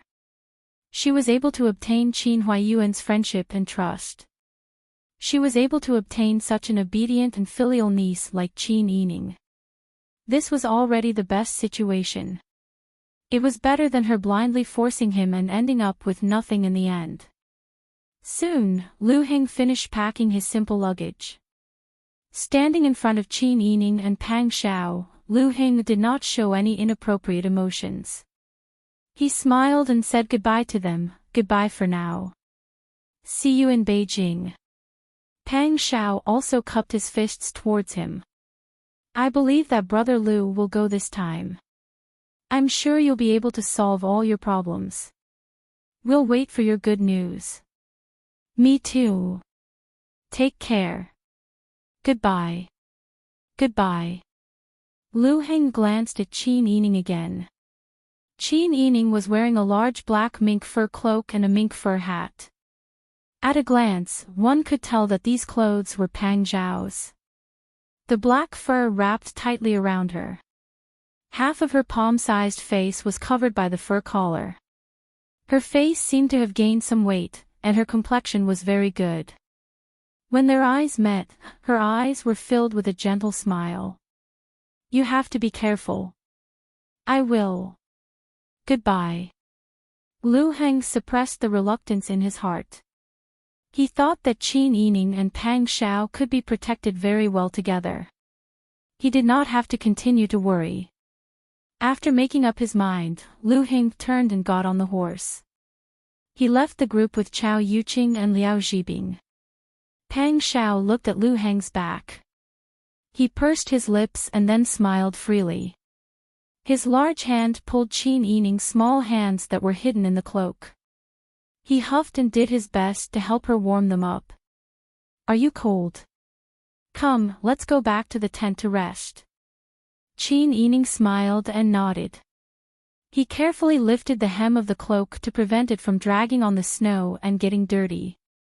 His other hand was held tightly by Pang Zhao's warm and dry large hand. He followed closely beside him. "When are we going to enter the city?" Pang Xiao smiled and said, "We have to make some noise and attract the attention of those people. Only then will it be easier for Brother Lu and the others to enter the city. I think that after lunch, I'll have someone send a letter to the city saying that this king has returned with his princess consort. Have them open the city gates and come out to welcome them. Qin Yining laughed when he heard this. Your Majesty must have arranged people in the city. Since he has already announced to the world that you have committed treason, then he must know that you went to Tayton to find me.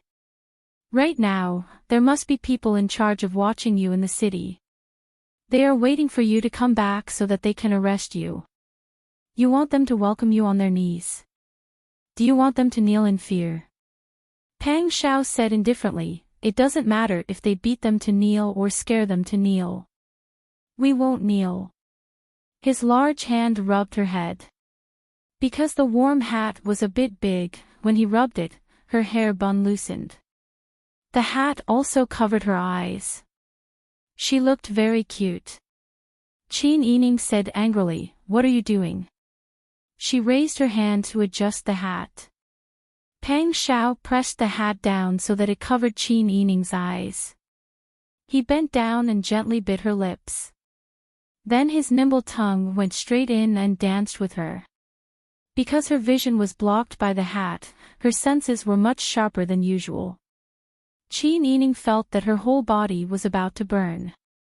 She breathed in his scent, and even her body was surrounded by his scent. She didn't know if it was because of the lack of oxygen, but for a moment, even her legs felt a little weak. By the time she regained her senses, Pang Xiao had already placed her on a simple wooden bed in the tent. Pang Xiao's arm was propped up beside her face, and his entire body was leaning over her. His pair of phoenix eyes seemed to be lit with a ball of fire. That single spark was unstoppable, and very soon, she was also set ablaze. Qin Yining naturally fell asleep during lunch. In the afternoon, when she woke up from her sore and tired body, Pang Xiao had already finished negotiating with the city. Pang Xiao squatted by the bed. He didn't look like he had done any strenuous exercise at all. He looked refreshed as if he had eaten a tonic. Qin Yining rubbed her sore waist and glared at him fiercely. Pang Xiao smiled, grabbed her hand, and kissed it. Are you awake? Are you still feeling unwell? When we enter the city later, let's go to the relay station and continue sleeping, okay? Get up first. Be good. As he spoke, he pulled her up as if he was coaxing a child. Qin Yining was coaxed until her face and ears turned red. She said angrily, I'm not a child. Don't be so mushy. Mushy? How is it mushy? Sweetheart. Baby. Big baby. Little sweetheart. Pang Xiao deliberately lowered his voice. His deep and magnetic voice blew into Qin Yining's ears. That voice made her heart flutter, and her face turned even redder. Who's your little sweetheart? You're the little sweetheart. Pang Xiao saw that her face was so red that it looked like blood was going to drip out. He couldn't help but hug her and let her sit on his lap. He rocked her like he was holding a child. Why do you think I like our sister Yi so much? To tell you the truth, you're my sweetheart, my baby. If you're not by my side, I'll miss you very much. In the past, this feeling wasn't so strong. I definitely missed you, but it wasn't that I couldn't leave you for even a moment. But after this incident, I'll panic if I don't see you in front of me for a while. I'll worry if you've been kidnapped again. Speaking of this, Pang Xiao lowered his head and kissed her forehead. Tell me, did you steal my heart? Qin Yining buried her face in Pang Xiao's chest, leaving only her red ears outside. She said in a muffled voice, nonsense. Who taught you to say such things? Seeing that Qin Yining was really embarrassed, Pang Xiao didn't say these words that would make her blush and her heart beat faster. He personally helped her change her clothes, put on her shoes and socks, and also roughly combed her hair. Although his skills were not very good and it hurt her scalp, the hairstyle was very beautiful. Pang Xiao helped her put on a black sable cloak and carefully straightened her collar. Only then did he smile and say, "My baby is so beautiful." As he said this, he gave her a loud kiss on the cheek. Qin Yining's face was even brighter than if she had put on rouge. She was too embarrassed to stare at Pang Xiao, so she obediently followed him out of the tent. Huzi and the rest of the Jinghu Wei were already prepared. When they saw Pang Xiao and Qin Yining coming out, they all held their horses and stood still. The military formation was very strict. Pang Xiao ordered in a loud voice after he had finished packing. "Let's go." "Yes." With Pang Xiao's order, everyone got on their horses and headed straight for the Tianyu Pass at the border between Taitan and Dezhou. The northern border of Dezhou had a total of 4 prefectures. They were the Tianyu Pass, Tianlang Pass, Tianshu Pass, and Tianmen Pass. The one closest to the front lines was the Tianyu Pass. In the past, the Dragon Legion Corps led by Ji Ziyu guarded this place.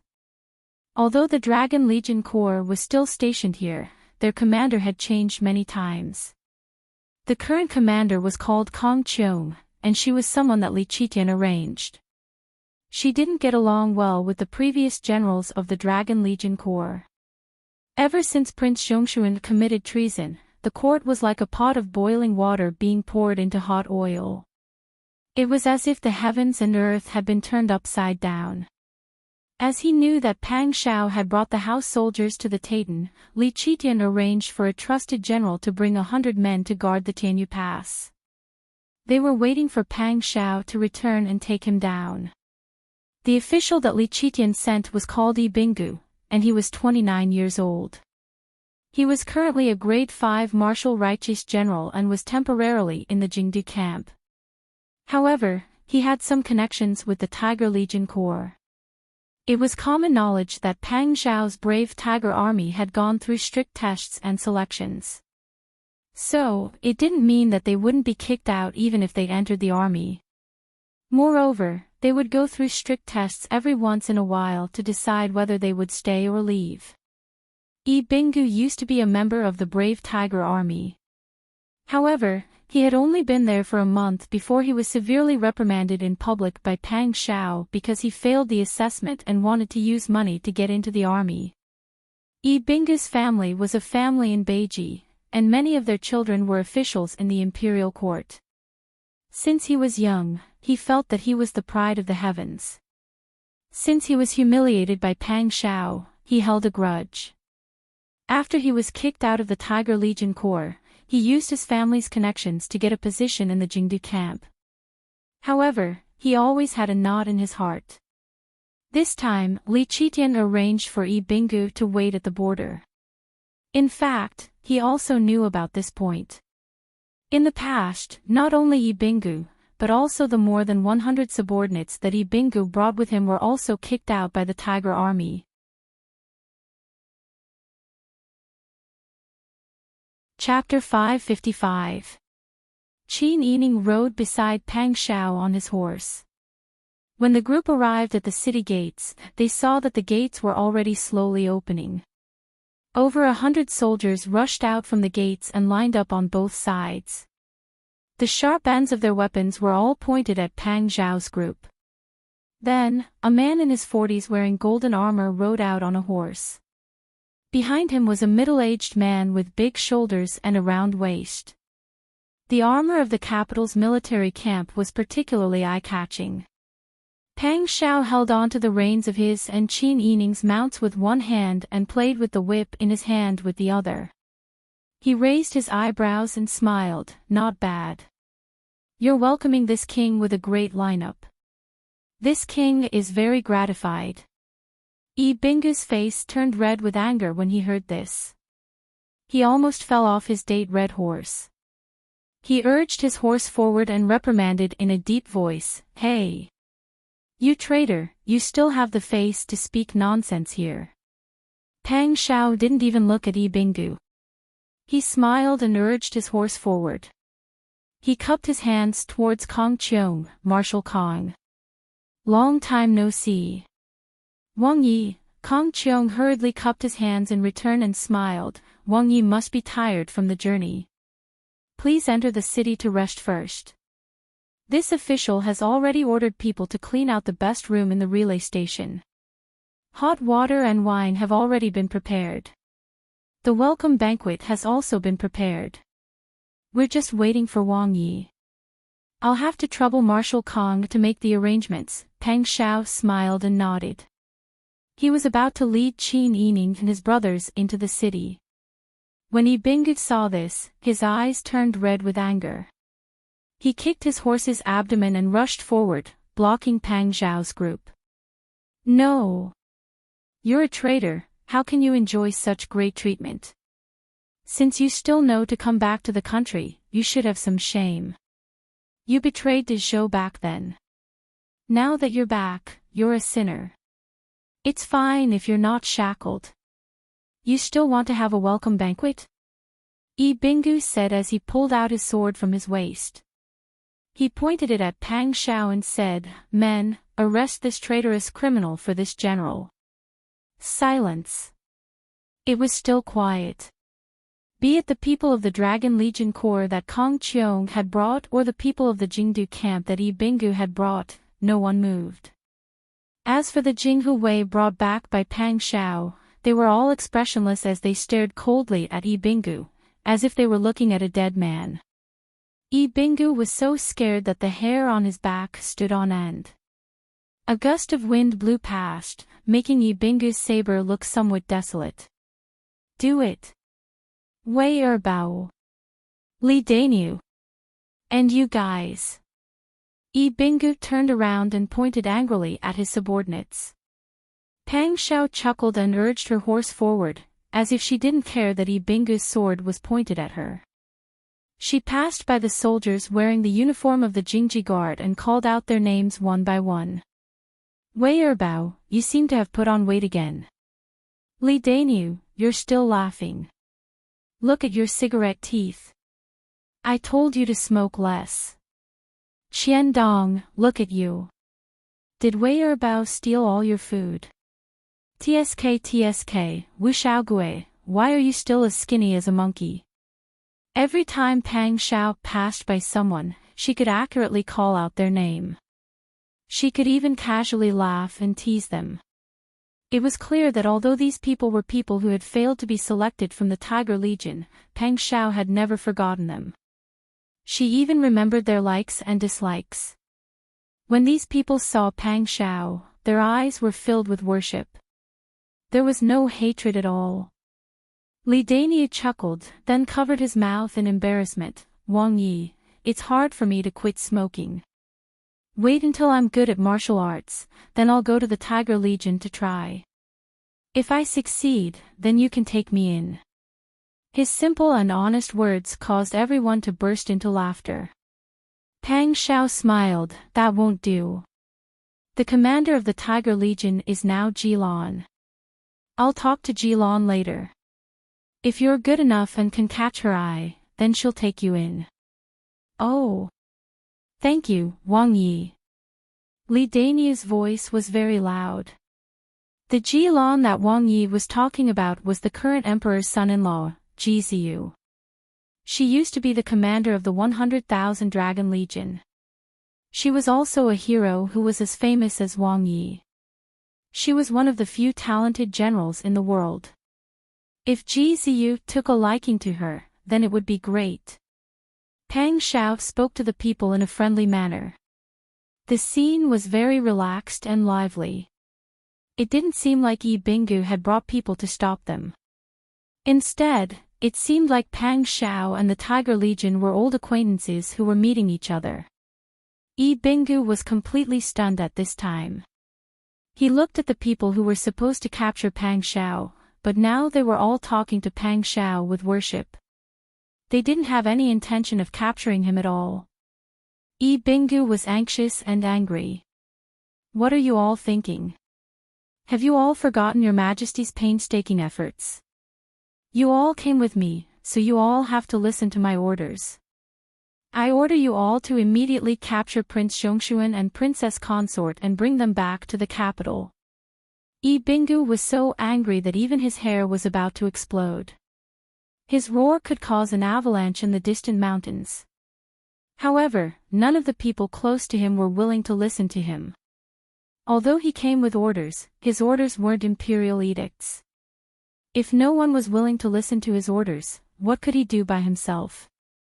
In particular, the group of followers brought by Pang Shao were all glaring daggers at him. He was sure that if Pang Shao gave the order, these soldiers and followers of the Prince Mansion would immediately charge at him and perish together with him without any regard for their own safety. When Bingu thought of this, he couldn't help but shiver.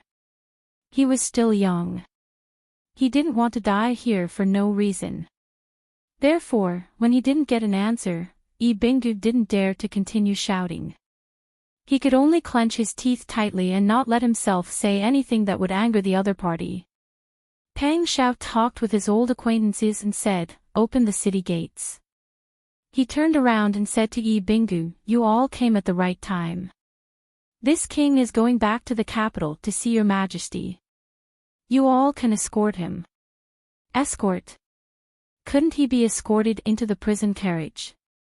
Bingu clenched his teeth and said after a while, "Since Wang Yi is willing, this official naturally doesn't dare to disobey.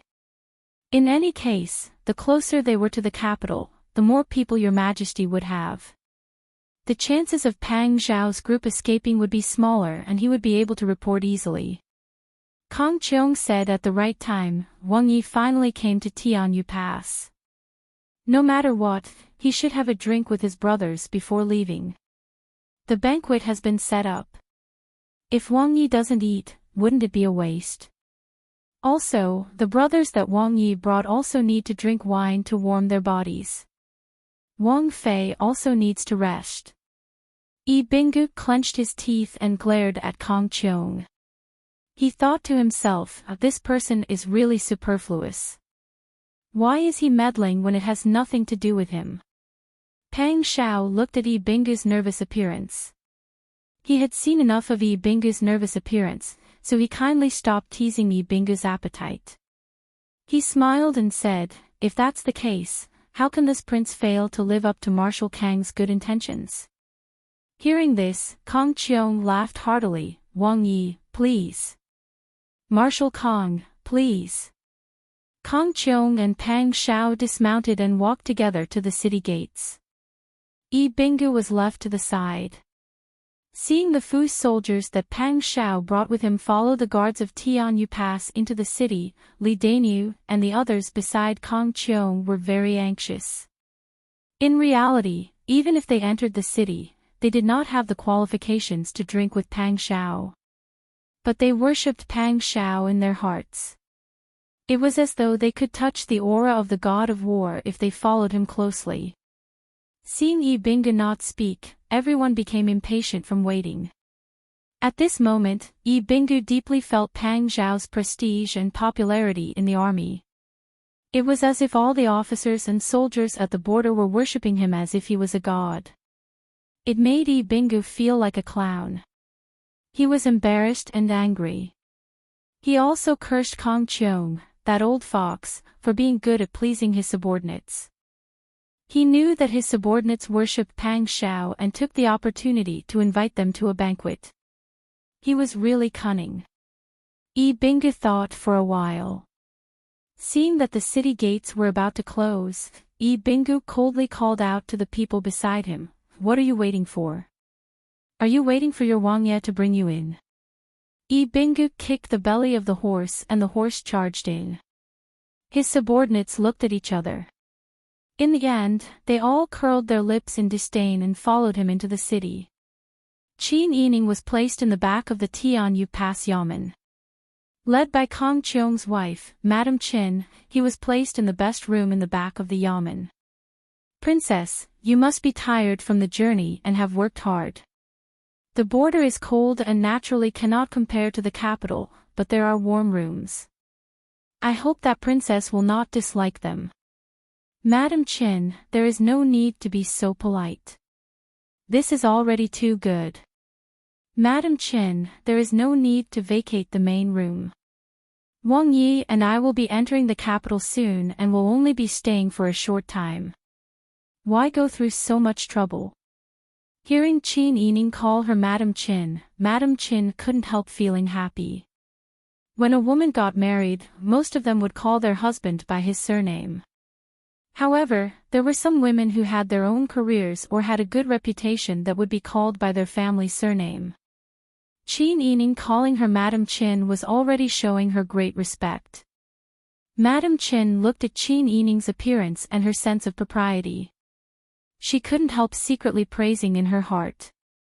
She really was the daughter of wise Panan, she really was different from normal women.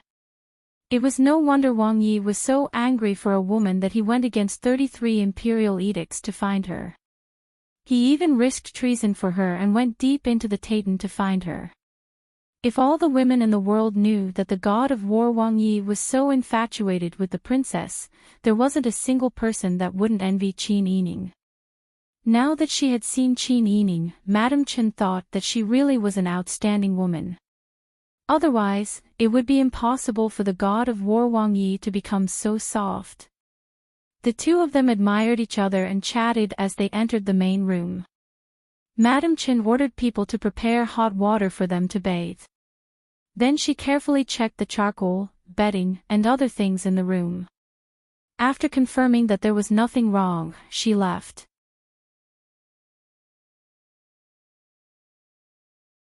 Chapter 556. Qin Yining closed her eyes and leaned against the edge of the bathtub. Her mind was filled with thoughts about the situation she would face when she returned to the capital, but she couldn't think of a perfect solution. She was afraid that Pang Xiao would be forcefully held accountable by Li Qitian. She was also worried that Li Qitian would send her out for peace talks. At that time, the conflict between Pang Xiao and Li Qitian would intensify. In the face of imperial power, it seemed that no matter what she did, the situation was not optimistic. But on second thought, once she returned to the capital, she could go home whenever she wanted. Her father was so smart, and Pang Xiao wasn't bad either. The two of them could always come up with a good solution. Thinking of this, Qin Yining felt a sense of relief, as if she had handed over all her responsibilities. Compared to the pressure when she had to control the overall situation outside, and her decisions were likely to affect the lives of the Minuo tribesmen, the feeling of having someone to rely on now was really great. Qin Yining's mind gradually relaxed, and her eyelids gradually became heavy. She couldn't help but fall asleep. Because she didn't allow anyone to serve her, the maids arranged by Madam Qin didn't dare to come in and disturb her. So when Pang Xiao returned from the banquet, he didn't see anyone in the front hall or the bedroom, and his heart was a little flustered. When he entered the bathroom, he saw a beauty in the dense fog. She was sleeping with her head tilted to the side. Her hair was loosely tied up, and her face was blurred in the hazy fog. Her fragrant shoulders and jade-like neck were exposed outside the water, and a few strands of wet hair stuck to her skin, making her snow-white skin seem as white as jade. Her full bosoms could only be roughly seen from top to bottom. It was precisely this situation that made people's hearts beat faster than when she was naked. Pang Xiao only felt that the wine he drank today had turned into steam and gathered in one place. He simply stretched out his long arms and carried her out. Qin Yining was originally sleeping soundly, but when she was suddenly lifted into the air, she felt a chill on her body. She was so scared that she let out a soft cry. When she saw that the person carrying her was Pang Xiao, she remembered that she was bathing just now. She couldn't help but blush in embarrassment. She covered her face with her hands and asked, when did you come back?" "You just came back." Pang Xiao quickly wrapped her in a large bath towel and placed her on the bed. Qin Yining grabbed the towel tightly. You. Pang Xiao stood beside the bed. He took off his clothes and said with a smile, "Marshal Kong prepared good wine. I ate some. It's a pity that you didn't go to the banquet and didn't get to taste it." Qin Yining blinked his slightly wet eyelashes. His gaze had already been attracted by the firm muscles on his abdomen. When he realized what he was looking at, he hurriedly turned his face away and replied, "Oh." Pang Shao loved this look of hers so much that he jumped onto the bed lightly. "Do you want to try their wine?" Qin Yining felt that she had to find a topic to divert attention. Pang Shao took the initiative to mention the wine, which was exactly what she wanted. She nodded and said, "Okay, why don't you ask them for some more?" "No need to ask them, I have some here." As Pang Shao spoke, he held the back of her head with one hand and pressed her against him. Their lips and teeth intertwined. The faint fragrance of wine and tea really made Qin Yining dazed. She didn't know if the wine was too mellow or if it was Pang Zhao's embrace and words of love that were too moving, but Qin Yining felt that she was already drunk. In a daze, she thought that if this continued, they might have a child soon. Kong Cheong's hospitality was very considerate. Qin Yining and Pang Shao also lived very comfortably. Qin Yining had suffered a lot outside and his body had suffered a lot. Pang Shao asked Madame Qin for help the next day to find a doctor to help him recuperate. The doctor was an old man with white hair and a white beard. After treating Qin Yining, he also took a look at Pang Shao and gave them a prescription. Pang Shao took the prescription to a doctor in Jinghu. After confirming that there were no problems, the two of them began to recuperate together. At the same time, Pang Shao was also invited by Kong Cheong to take a look around the Dragon Legion's barracks. Because of Pang Zhao's title of war god and the fact that he was sworn brothers with the original commander of the Dragon Legion, Ji Ziyu, although there were some rumors that he didn't get along with Prince Consort Ji and even broke off their relationship, just his personal charm was something that the men in the army could not resist. Those who were convinced worshipped Pang Shao even more after seeing him in person. Those who were not convinced were convinced after sparring with him. Moreover, Pang Shao was a straightforward person. Once he entered the army, he felt a sense of closeness. He treated the soldiers and generals under him honestly, scolding them when needed, punishing them when needed, praising them when needed, and rewarding them when needed. Just like that, in just a few days, he had fought with many people in the Dragon Legion's barracks and eaten a few meals together. He had become familiar with everyone. While Pang Shao and Qin Yining were living comfortably, Yi Binggu was as anxious as an ant on a hot pan. His mission was to kidnap Pang Shao and bring him back to the capital. However, Pang Shao was living so comfortably and there were more and more people supporting him. Yi Binggu felt that it was impossible for him to complete this mission in Heaven Pass. However, even if he could not complete the mission, he could not take responsibility for his mistakes. Yi Binggu immediately sent a secret letter to Your Majesty.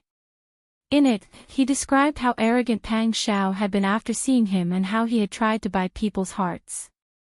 He then ordered someone to send the letter out in the middle of the night. Master. Huzi smiled as he replied, that Yi Binggu sent a secret letter to Your Majesty. Should we intercept it? Pang Shao was standing alone outside the school with his hands behind his back, watching the brothers of Jinghu spar with the men of the Dragon Legion. Occasionally, there would be cheers and applause in his ears. I don't even need to look to know what he wrote. We don't need to care about him. Let him be. Yes. But Wang Yi is just going to let that guy sow discord and stir up trouble. Pang Shao slapped the horsewhip in his hand. That black whip was given to him by Ji Ziyu before he left. In our current situation, we don't care who is stirring up trouble. Because right and wrong have already been stuffed into that person's heart. It doesn't matter if someone adds fuel to the fire or not. Huzi had followed Pang Shao for so many years. It could be said that he had personally seen how much Pang Shao had sacrificed for Dezhou.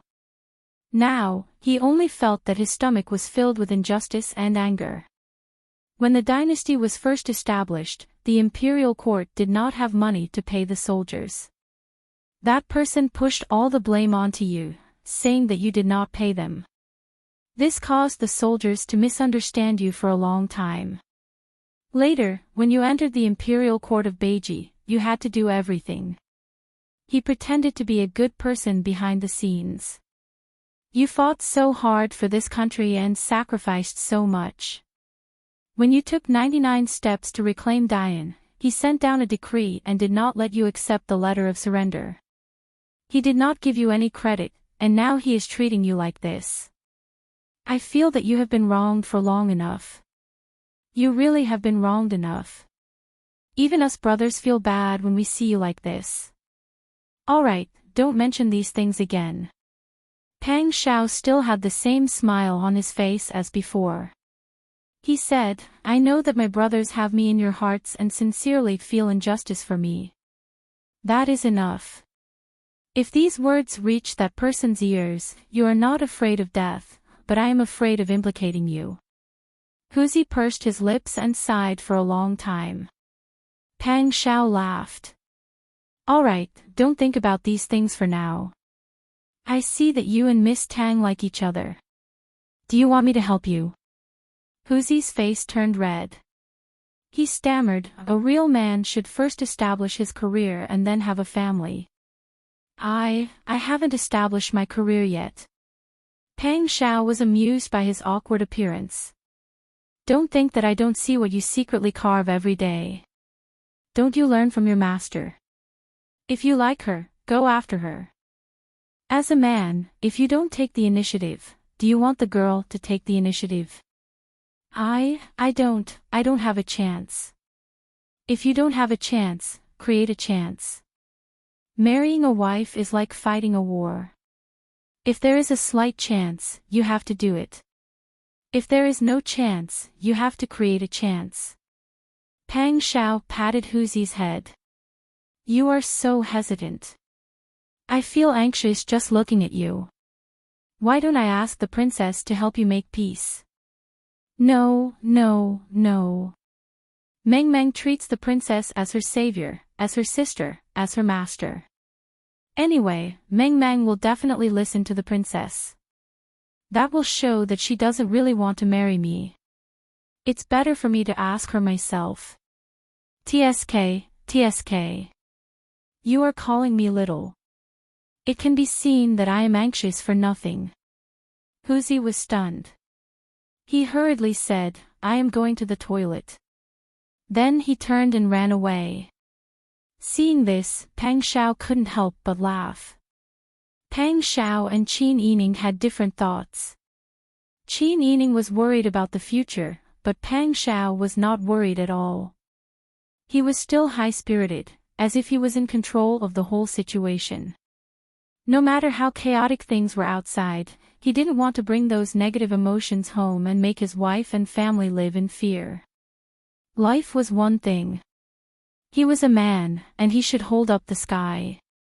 If he started worrying for nothing before anything happened, the more he thought about it, the more afraid he became. In the end, wouldn't his wife and family have to live in fear every day? Just like how he wouldn't stop Huzi from pursuing Bing Tang just because the situation was tense. What was there to be afraid of delaying the girl's thoughts? He also wouldn't stop having a child just because the situation was unclear. On the contrary, he was looking forward to having a child with Qin Yining. If he had a son, his mother and grandparents would probably be very happy. But he still liked a daughter. If he could have a daughter who was as beautiful as Sister Yi and as smart as Sister Yi, he would definitely spoil her like a treasure. He would never let his daughter suffer like Sister Yi had when she was young. A certain mighty and domineering god of war, Wang Yi, smiled like a kind father as he stood on the sidelines of the drill ground and watched a group of rough men practice their fists and kicks. In the distance, a group of Dragon Stallion army soldiers couldn't help sighing inwardly that Wang Yi really loved his soldiers like his children. The rumors were true. Pang Xiao and Qin Yining were locked up in Sky Domain for 10 days. Finally, Yi Binggu couldn't hold back any longer and urged them to set off. Seeing that Qin Yining had finished his last dose of medicine and had put on some weight during this period, Pang Shao showed mercy and instructed, "This king is going back to the capital to meet the emperor. General Yi, please lead a team to escort him." Yi Binggu was so angry that he almost fainted. Who was the master and who was the follower? He had come to escort a traitor who had committed treason. Who would have thought that in the end, he would be escorting Wang Yi back to the capital? But in the face of the covetous Jinghu Wei and the Dragon Stallion army soldiers who got along very well with Pang Shao, as well as the more than 100 men he had brought with him who all regarded Pang Shao as a god, Yi Binggu didn't make a move in the end.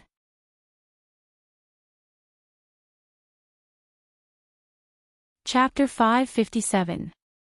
The journey from Sky Domain Pass to Sky Wolf Pass was twice as slow as before. Because Pang Shao was afraid that Qin Yining would catch a cold, she used the most spacious and warm carriage as a prince's guard of honor. Along the way, they would stop to rest whenever there was a nice scenery or a market in a small town. Along the way, it didn't seem like they were returning to the capital to atone for their crime, but more like they were taking their Wang Fei out on a trip. Yi Binggu was so angry that his head hurt the whole way, but the people around him were especially respectful of Pang Shao and would echo Pang Zhao's every word.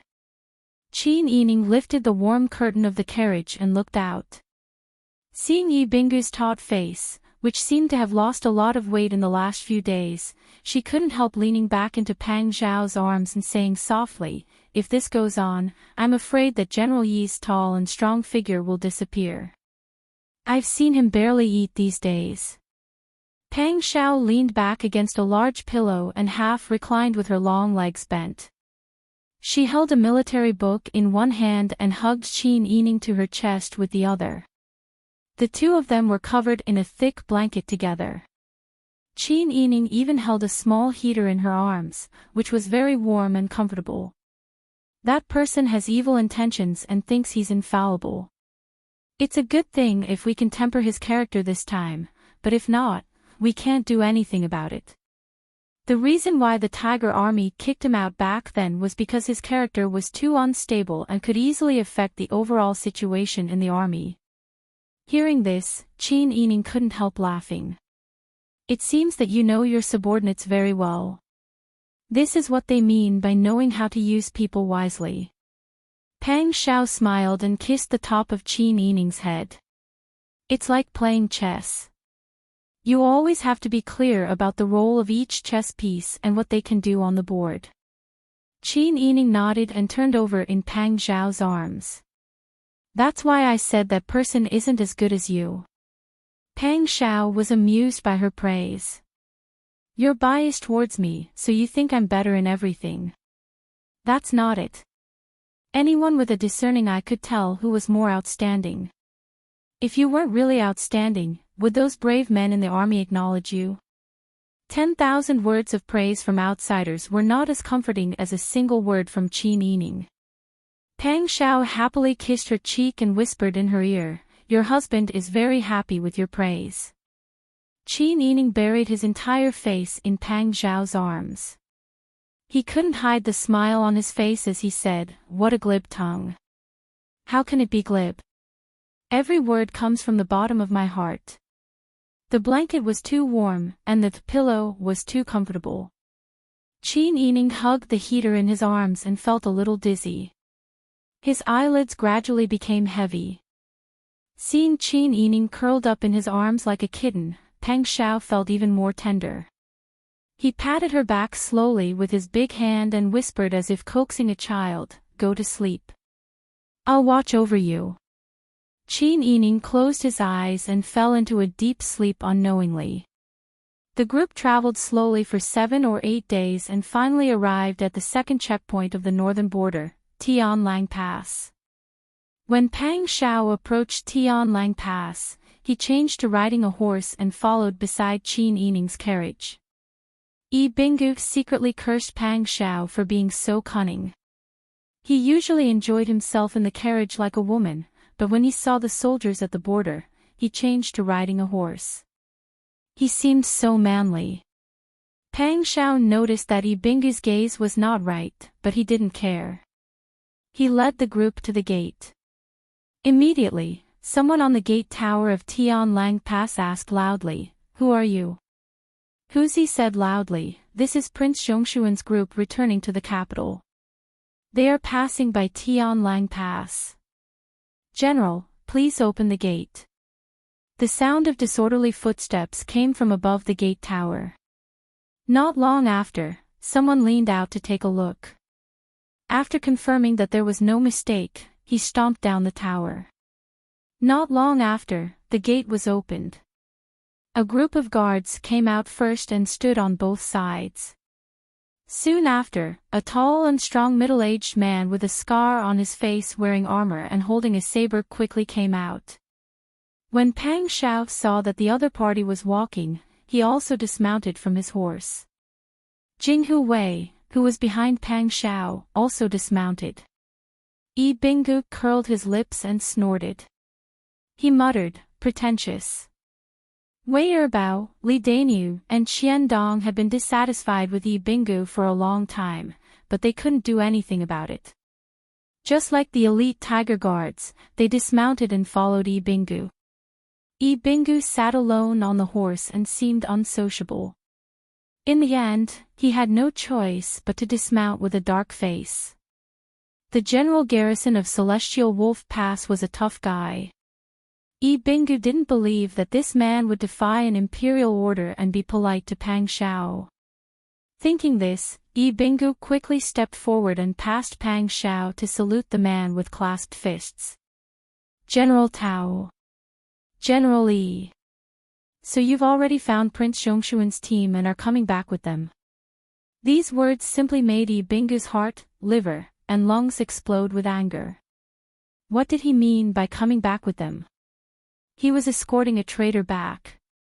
But when he looked back, the gorgeous carriage, the spectacular team, and the ceremonial procession of a prince on a journey were all proof that he was indeed accompanying them and not being escorted.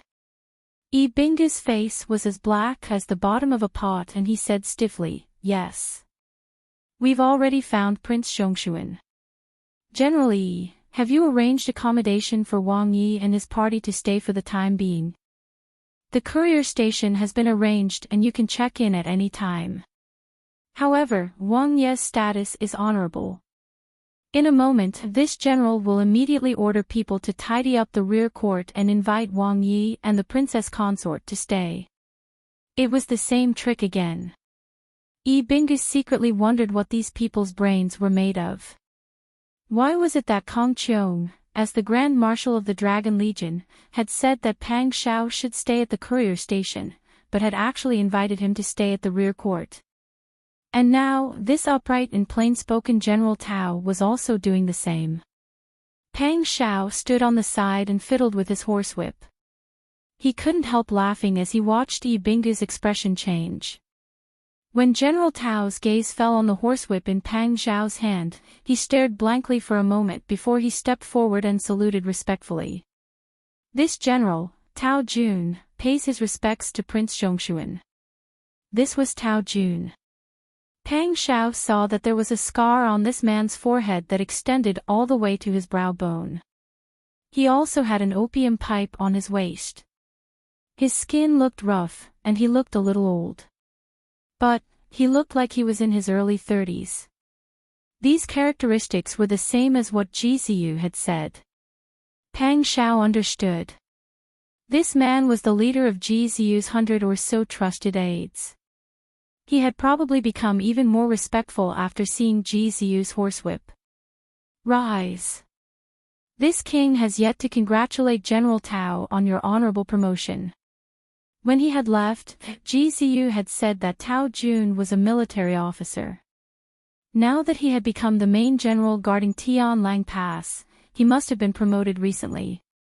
Tao Jun knew that he was a minor character. Pang Shao had never interacted with him before, so it was impossible for him to know who he used to be.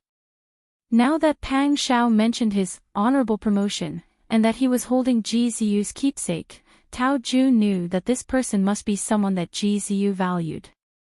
Ji Ziyu must have told Pang Xiao about his matters.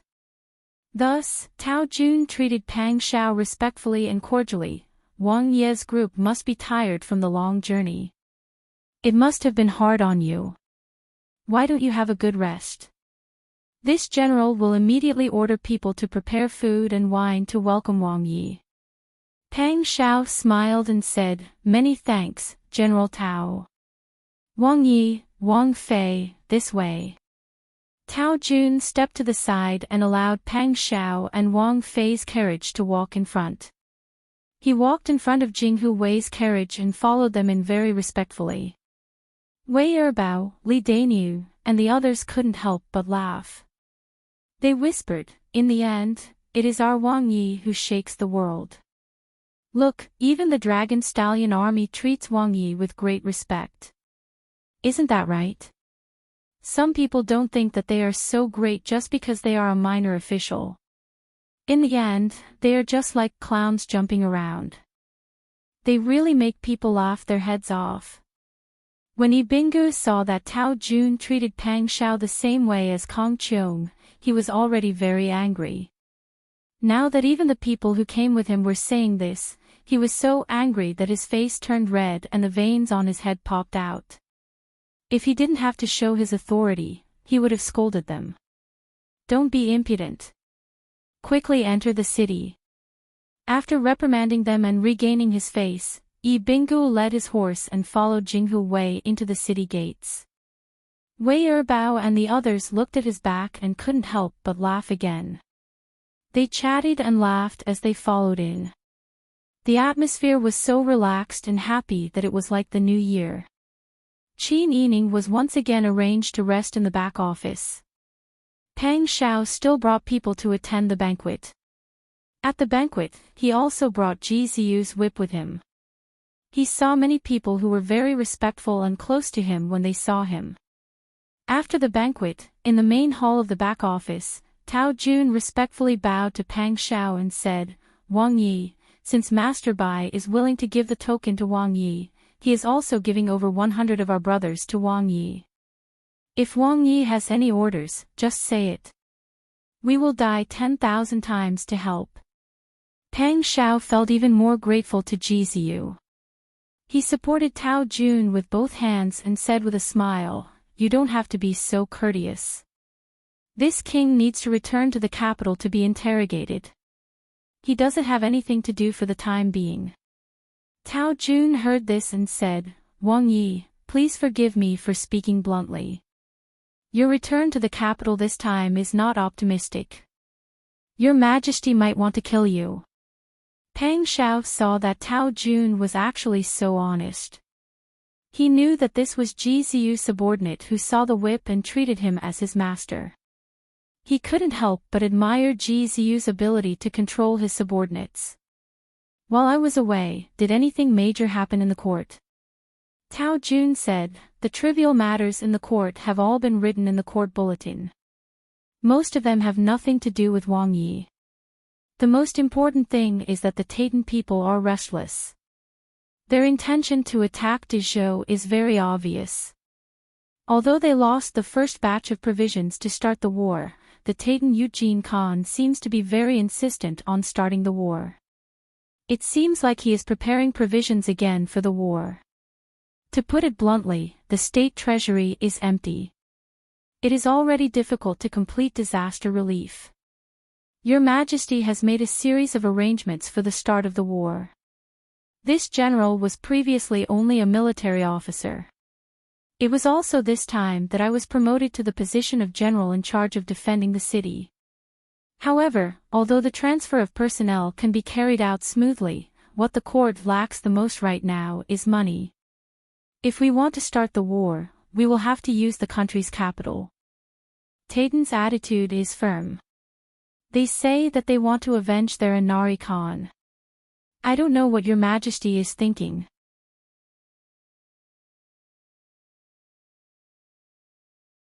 Chapter 558. Pang Zhao's expression was grave. This matter was related to Qin Yining, and it touched his heart. Not to mention that Li Qitian hadn't done it yet, Peng Xiao couldn't bear it even if someone mentioned it. Seeing that Peng Xiao's expression was so ugly, Tao Jun couldn't help but sigh. To be honest, ordinary people might not pay attention to what Peng Xiao had done for De Zhou in the past, but as people in the military, they knew very well.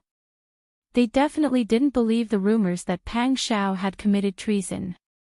Just like Peng Xiao, who had a very high voice in the country and had outstanding military achievements, even if he went to Taitan, how could the Khan of Taitan really put him in an important position?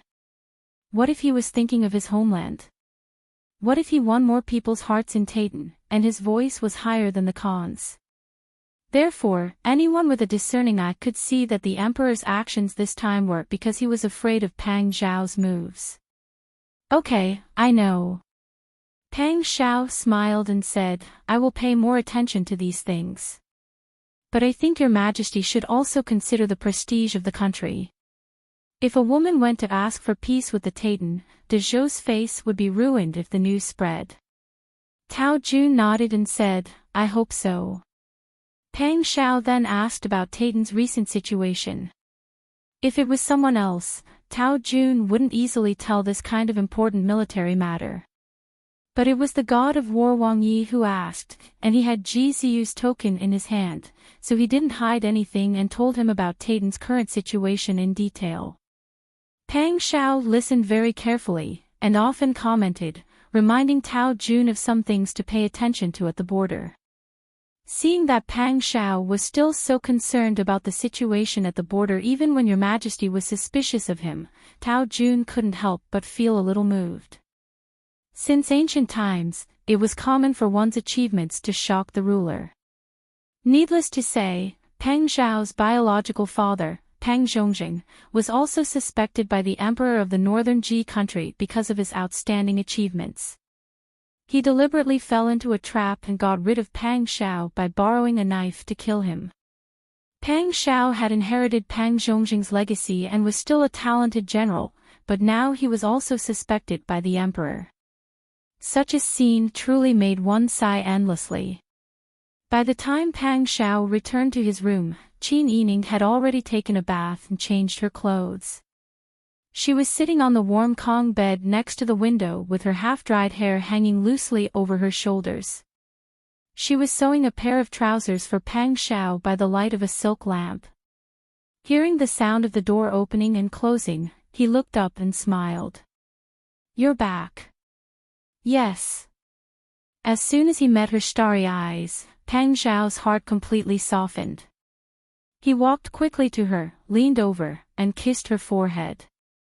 Seeing that she was sewing his pants, he couldn't help but smile. Ask the servants to do these things. I have nothing to do.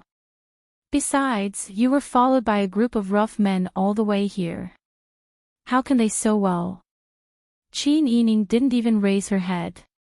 Her white hands were very dexterous. The orange light covered her with a soft veil, which made people feel warm just by looking at her. Peng Xiao's heart was filled with happiness in an instant. He kissed her on the cheek again and said, I'm going to take a bath. Go. The maids have already prepared the hot water. I'll put your clothes on the screen. Got it. Peng Xiao smiled and touched her face. Then he quickly went to the bathroom. After washing up, he changed into a new set of clothes and walked out while drying his hair. Qin Yining finished sewing his pants. At this moment, she was helping him deal with the wear and tear on his outer sleeve. Seeing that he was walking with water dripping from his hair, she smiled and said, Sit here. I'll help you wipe it. Peng Xiao smiled and sat in front of Qin Yining. Qin Yining knelt behind him and carefully wiped his hair with a cotton handkerchief. Peng Xiao closed his eyes and enjoyed the beauty and peace of this moment. When she gently massaged his scalp with her fingers, he smiled and said, Okay, it's too tiring to raise my arm all the time. You don't have to massage it. How tiring can it be?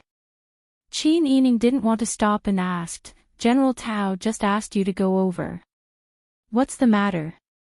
Pang Xiao didn't show any emotion and avoided the important point and said, I asked him about the Titan's current situation. Si Qin is recruiting soldiers and collecting food again. It seems like he still hasn't given up on the idea of invading the south. I always feel that it's a bit strange that he's so determined to expand his territory like he's possessed. Qin Yining thought for a moment and couldn't help but say, actually, I feel the same way. In the past, I always felt that Si Qin wanted to take control of the Titan's government. Although his ambition is great, he's now the Titan Khan. Moreover, after his actions, his support in the Titan is very high. Being the overlord of a region should be in line with his wishes. It's just that his ambition to conquer the world is so great that it surprised me. Actually, I have an unconfirmed guess. Oh. Tell me about it. Pang Xiao stretched out his long arm and pulled Qin Yining over to sit on his lap. Qin Yining put down her handkerchief and held his arm as she said seriously, this idea of mine came to me suddenly. I don't have any evidence, so it can't be taken seriously.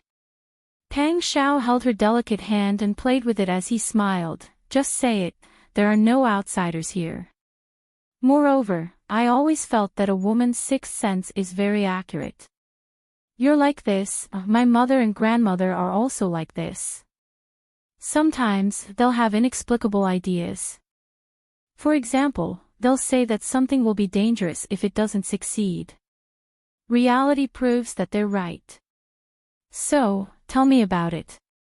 Maybe you can give me some ideas. Qin Yining nodded and said, I think that during the Dian War, Tian Jizi changed her name to Fairy Lu and hid in the Dian in the name of evading pursuit. On the surface, it seemed that she had always been in the fairy temple, but in reality, she had some dealings with the demon empress and the fatuous emperor. She also had many dealings with the nobles in the court. Although she didn't have many dealings with them, sometimes she just needed to subtly influence something. Later, seeing that the Dian imperial court was about to collapse, Tian Jizi went to the Titan. I also saw her in the Titan palace. At that time, her intention to stir up trouble was even more obvious. She actually urged a Nari Khan to kill me. After that, all the chaos in the Titan, although I didn't see Tian Jizi make a move, I still feel that all of this has something to do with her.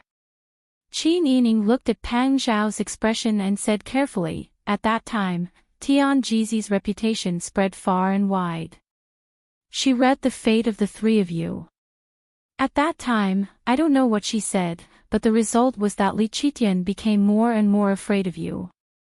Putting all of these together, I feel that Tian Jizi played a role in all of this. I just don't know what her goal is. Pang Xiao heard this and couldn't help but fall into deep thought. Before Qin Yining said this, Pang Xiao hadn't thought about this. But after she said it, he thought back to Tian Jizi's actions over the years. He really felt that what she said was true. Tian Jizi had always been involved in the affairs of the world. Yes.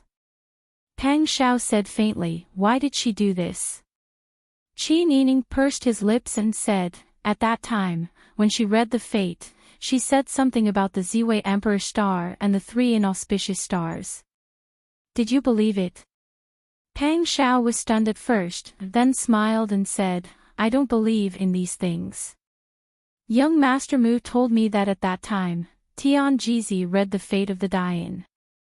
During the chaotic times, the demon fox came to the mortal world and destroyed the destiny of the previous dynasty. The three inauspicious stars, Greedy Wolf, 7 Kills, and Army Destroyer, assisted the Ziwei Emperor star to reach the top and create a world of peace. The Greedy Wolf star fell in the north. Now it seems that it should correspond to Wudajin Khan. And the Army Destroyer, 7 Kills, and the Ziwei Emperor star should correspond to Jilan, Li Qitian, and you. After the 7 Kills star reached the top, she was afraid of you because you were the one who read the fate of the Ziwei Emperor star. So she was especially afraid of you and guarded against you. And Li Qitian's hostility towards Prince Consort Ji was relatively weaker. I'm thinking, are these calculations real or not? If it's true, what's the situation in the world? If it's not true and Tian Jizi deliberately said this, what is she trying to do? Qin Yining's brows were knitted together as he pondered. Now that the situation was so tense, Li Qitian's side had already set up a battle array. They were just waiting for them to return to the capital. If they were more cowardly or irresponsible, they would have fled far away to ensure their safety. However, whether it was her or Pang Xiao, they could not completely let go of their responsibilities and let their families bear the consequences for them. So no matter how difficult the future was, they still had to return to the capital. All kinds of factors that she could not understand at the moment seemed to be even more troublesome. Sister Yi. Okay, don't think about it. Pang Xiao called Qin Yining a few times, but she did not answer. He knew that she was troubled by these things, so he hugged her and shook her. You just need to stay by my side at ease. I can solve these things. I also have a way to deal with your Majesty's matter. You're weak and have experienced so many hardships outside. Now you're thinking so much for no reason. Aren't you looking for trouble? He kissed her forehead, eyelashes, and the bridge of her nose. Finally, he gently pecked the corner of her lips and whispered, "Be good, don't think about it. Leave it to me." Qin Yining's lips and tongue were covered by tenderness. That kiss was like a hot spring, gentle and slow, making her body and mind feel comfortable. Gradually, she softened in his arms. Her body was warm and her emotions were stirred. It was just a matter of breathing. The days in Tian Lang Pass were even more comfortable than in Tian Yu Pass. Tao Jun gathered his brothers and the soldiers under his command. Almost every day, he held banquets to entertain Pang Xiao. Pang Xiao said goodbye to Tao Jun several times and planned to return to the capital. But Tao Jun always said, "My brothers and Wang Yi haven't had enough time together." Or he would say, "There's another brother who will arrive the day after tomorrow. He has always admired Wang Ye's great name and must meet him. Wang Yi must wait for 2 more days to give this brother face." How could Pang Xiao not see that Tao Jun was stalling for time? In these few days, as long as there was a chance, Tao Jun would directly or indirectly persuade Pang Xiao not to return to the capital. As long as he went back, he would definitely fall into a trap. It would be better to take Wang Fei and live freely outside. In the future, he would find a chance to secretly go back and pick up his family. In this way, they inadvertently stayed in Tian Lang Pass for more than 20 days. Yi Binggu was so anxious that grass was about to grow on his head. In these 20 days, he sent 5 secret letters to the capital. Each letter described how arrogant and carefree Pang Xiao was outside. He described Pang Xiao's crimes clearly and logically.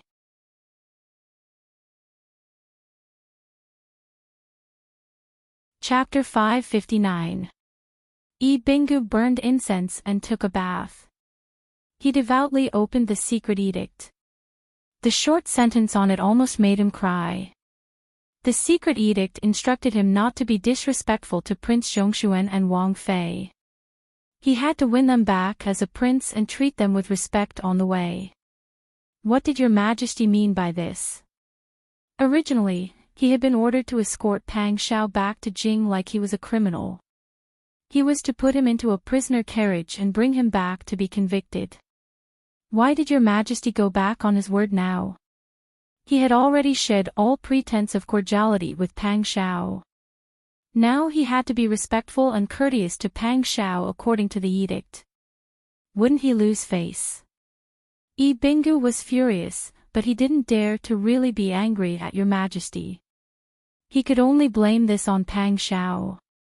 If it wasn't for Pang Xiao, would he have lost so much face?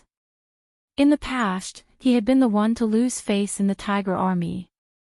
Now that he was outside, he was the one who had been ordered to escort the criminal. Now, he had to bow and scrape. Bingu was angry, but he couldn't find a solution. In the end, he could only grit his teeth and change his attitude. When he saw Pang Shao, he knew to bow and use honorifics. He didn't urge them to set off every day. Pang Shao saw all of this. When he returned, he told Qin Yining about it as a joke. Qin Yining also laughed for a while. Then he said in puzzlement, why did he suddenly change his attitude? There must be something fishy going on. Investigate carefully. There must be some reason that made him change his mind. We are thinking of the same thing. Pang Shao looked at Qin Yining with praise and pity in his eyes. Your Majesty gave him a secret edict. Our people intercepted and read it before sending it to him. Your Majesty told him to treat us with respect. Qin Yining understood as soon as he heard this. It seems that the capital is ready. Your Majesty is afraid of scaring us. If we run away halfway, the trap he set up will be wasted. That's right.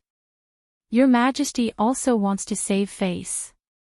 Not many people believed him when he said I betrayed the country. Not to mention my character and achievements, even if my wife killed the Taitan Khan, I wouldn't betray the Taitan. Your Majesty may have been so angry that he said I betrayed the country.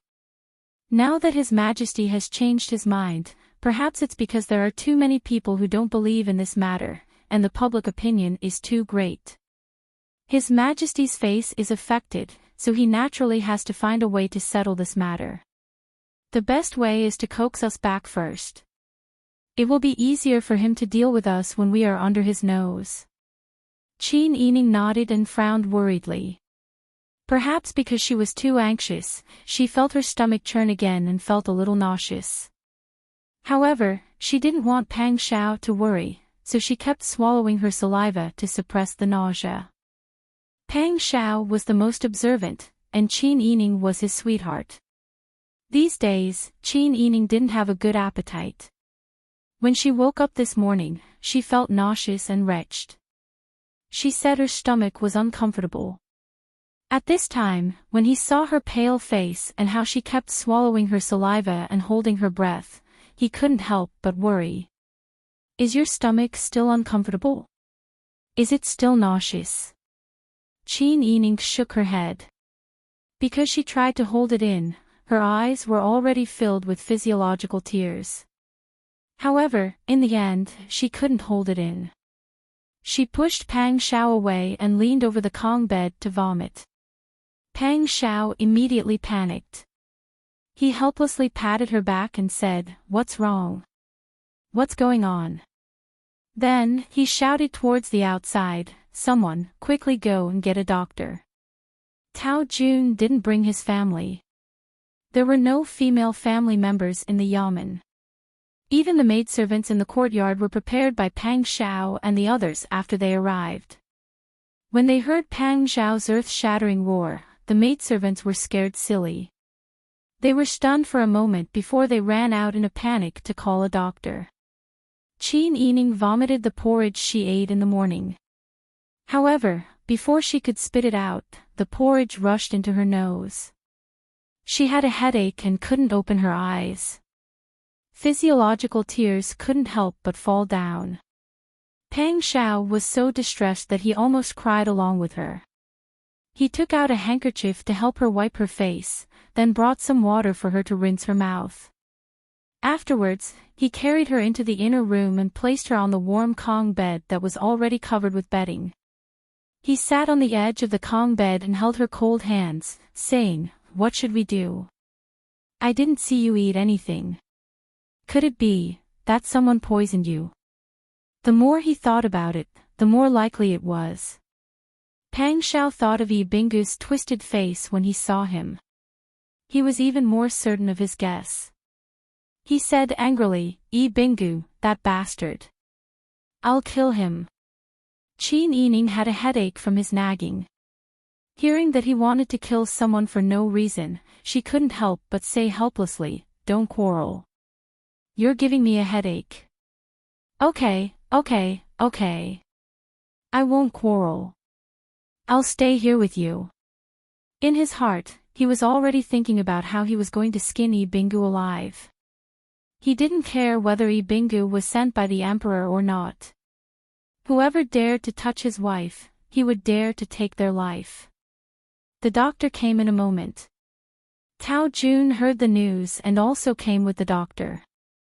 Pang Xiao asked the doctor to treat Qin Yining while he waited on the side. Tao Jun stood in the yard. His emotions were complicated. Wang Yi was deeply in love with Wang Fei. If something really happened to Wang Fei, how would he deal with Wang Ye's infatuation? But he also rejoiced. Wang Fei was sick at this time. Wasn't this the perfect time to delay Pang Zhao's return to Jing? Speaking of which, Wang Fei was sick at the right time. Inside the room, the old doctor carefully checked the pulse of Qin Yining's hands. Then he said to Pang Xiao, "Can you let Wang Fei show her face so this old man can see Wang Fei's complexion?" Pang Xiao immediately lifted the hanging curtain on the Kong bed slightly. The old doctor examined and then looked at the coating on her tongue. He smiled and said, "Congratulations, Wang Yi. Wang Fei is pregnant." Qin Yining's eyes widened in shock. Pang Xiao was petrified like a statue. A moment later, he asked, "What did you say?" "Congratulations, Wang Yi. Wang Fei is pregnant. She should be more than a month pregnant." Even though the pulse is not obvious, this old man has practiced medicine for many years. This kind of pulse will not be wrong. Qin Yining couldn't help but secretly count his days. It really seemed like he hadn't come for almost 2 months. After she and Pang Xiao were reunited, she didn't know how many times they had been together. Counting the time, it seemed like this was the first time since they had reunited. Qin Yining saw Pang Xiao suddenly grin like an idiot. He, pregnant. I'm going to be a father soon. The old doctor saw the handsome Wang Yi in front of him show such a silly smile. He remembered that he also had this kind of moment when he was young. He couldn't help but smile and cup his hands, saying, "Congratulations, congratulations. Wang Yi will be a father around the winter or 12th lunar month." Pang Xiao nodded happily. He called loudly for Huzi to come in. "Old Mister's medical skills are great. You cured well. Quickly give me a big red seal. In the future, I will have to trouble old Mister to take Wang Fei's pulse." The old doctor smiled and followed Huzi to get the red seal. Pang Xiao was like a spoiled big cat. She jumped onto the Kong bed and carefully hugged Qin Yining, kissing and rubbing against him. "Sister Yi, we are going to have a child. Do you hear me? I'm going to be a father soon." Even though Qin Yining was still very uncomfortable, Pang Xiao was as happy as a child. His silly appearance really amused her. Qin Yining couldn't help but smile and say, "You said it so loudly. How could I not hear you?" Pang Xiao smiled and kissed her cheek. "Where else do you feel uncomfortable? What do you want to eat?" Without waiting for Qin Yining to answer, he asked again, "Do you think it's a son or a daughter?" Qin Yining said in amusement, "Do you want it to be a son or a daughter?" "I think both are good." Pang Xiao hugged Qin Yining and laid down beside her. He fantasized, "If it's a daughter, she will be as smart and beautiful as you. I will spoil her and give her the best life. I can also teach her martial arts. In the future, if son-in-law dares to bully her, my daughter and I will beat son-in-law to death. If it's a son, it's fine. I will raise him well and teach him how to be an elder brother. A boy should have the responsibility of a man. In the future, he will be able to take care of his younger brothers and sisters." Qin Yining laughed when he heard this. "You said that both sons and daughters are good, but after hearing what you said, why do I feel that you are so biased? If it's a daughter, you will spoil her to the heavens. If it's a son, you will say that it's fine. Why should he be strictly disciplined from a young age? Boys should be beaten more. Only when they grow up can they be responsible. Girls should be spoiled. No matter how much you spoil them, it's right. Pang Xiao spoke confidently. His eyes were shining brightly. Then, he propped himself up and kissed Qin Yining's pale lips. Sister Yi, thank you. Qin Yining looked at Pang Xiao's affectionate eyes and felt as if the softest part of her heart was wrapped in warm spring water. She couldn't help smiling, stretched out her arms to hug his neck, and took the initiative to kiss his cheek. Why should I thank you? We are husband and wife. If the child calls you father, he will also call me mother. If I thank you, should I also thank you? You see, this is how you think. That's why your life is more difficult than that of ordinary women. Pang Xiao also hugged her and said with a smile, after 10 months of pregnancy, you still have the most difficult life. I should be the one thanking you. Qin Yining burst into laughter. All right, let's not thank each other. Yes. Pang Xiao suddenly said, I'll go set up a banquet with 8 or 10 tables and invite Jinghu Wei's brothers to a drink. What are you doing? Is there a need for this? Why not? I'm going to be a father. What's wrong with celebrating? Pang Xiao was so happy that he looked like a child who had finally eaten candy. He walked out and gave orders. Tao Jun, who had been waiting in the yard, smiled and congratulated. He also said that he would bring his brothers to drink a cup to celebrate. After Pang Xiao gave orders, he immediately returned to the room. The 4 servant girls and 2 experienced women that Tao Jun had sent over were not used by Pang Xiao. He did all the work of serving tea. The servants all praised, Wang Fei and Wang Yi are deeply in love and Wang Fei is so lucky. In contrast to the laughter here, Ibingu's face was dark with anger when he received the news that Wang Fei was pregnant.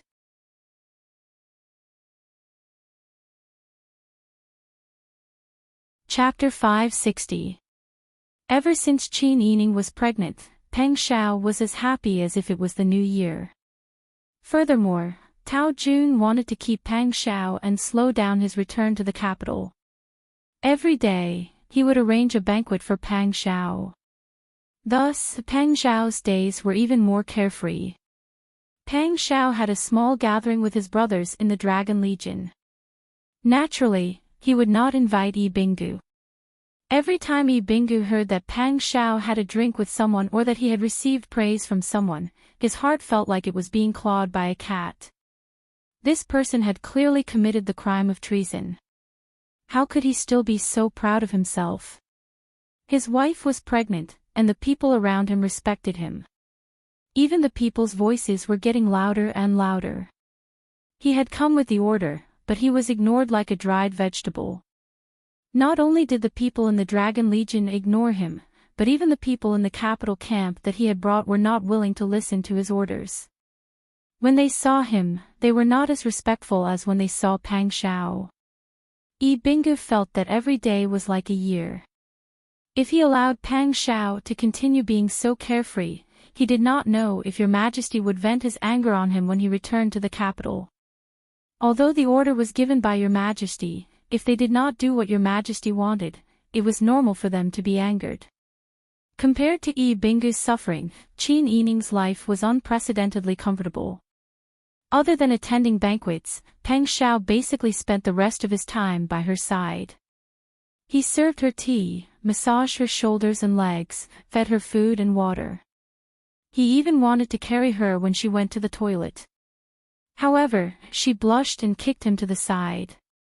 Although Qin Yining did not have much appetite and often felt nauseous, she was very happy to be carefully cared for by Pang Xiao. One day, Pang Xiao said goodbye to Tao Jun again. I really have to go.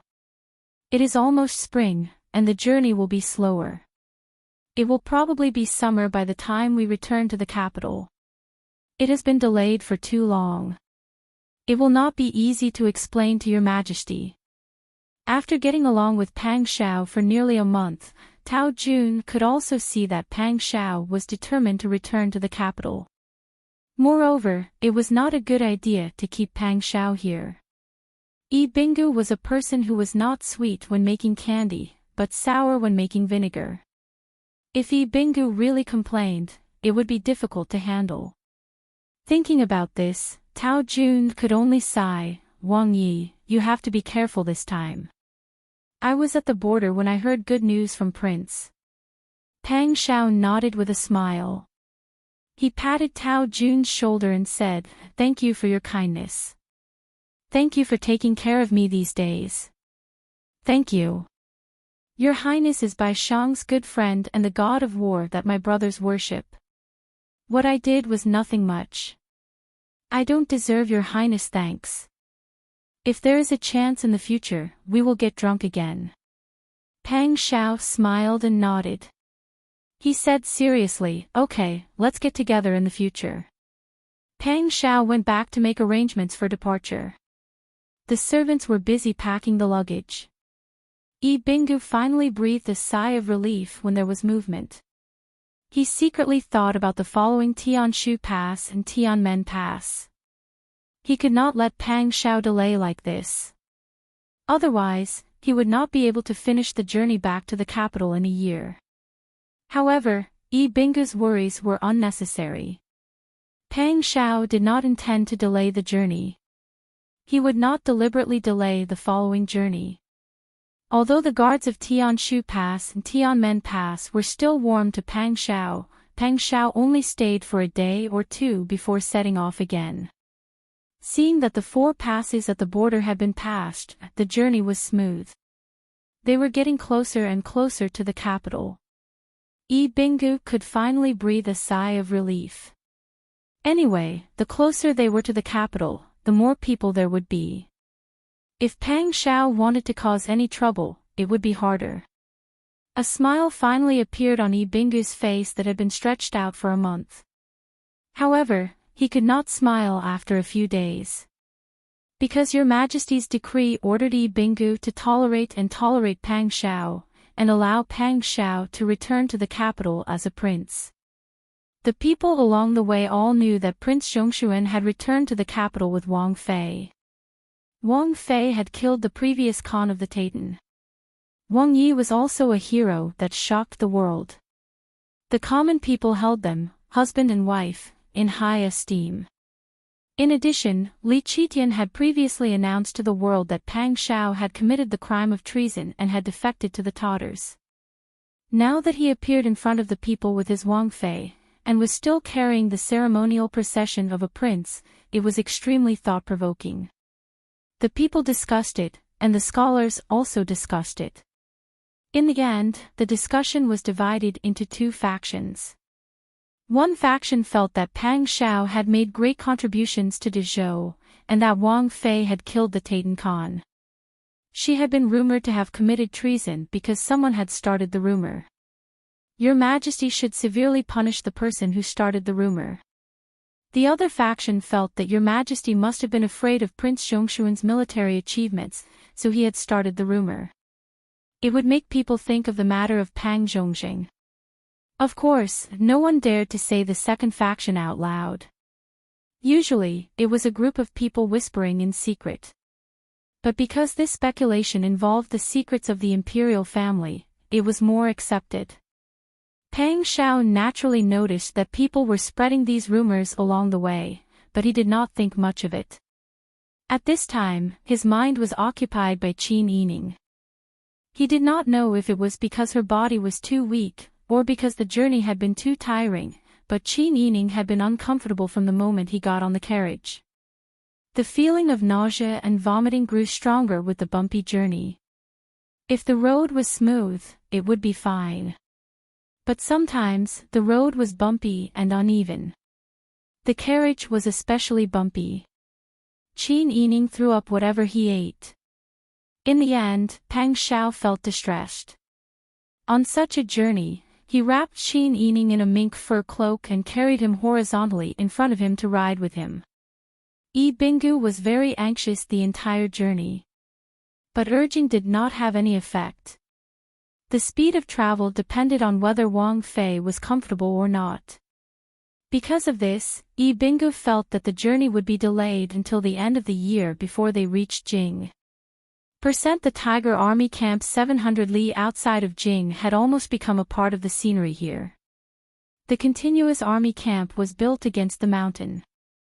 100,000 troops were stationed here, forming a town. In the main tent of the Tiger Army camp, Ji Xiu, who was wearing a fiery red cloak with an inscribed collar, was standing in front of a large map with his arms crossed and deep in thought. The map clearly showed the terrain of the 4 passes in the north and the Taitan border.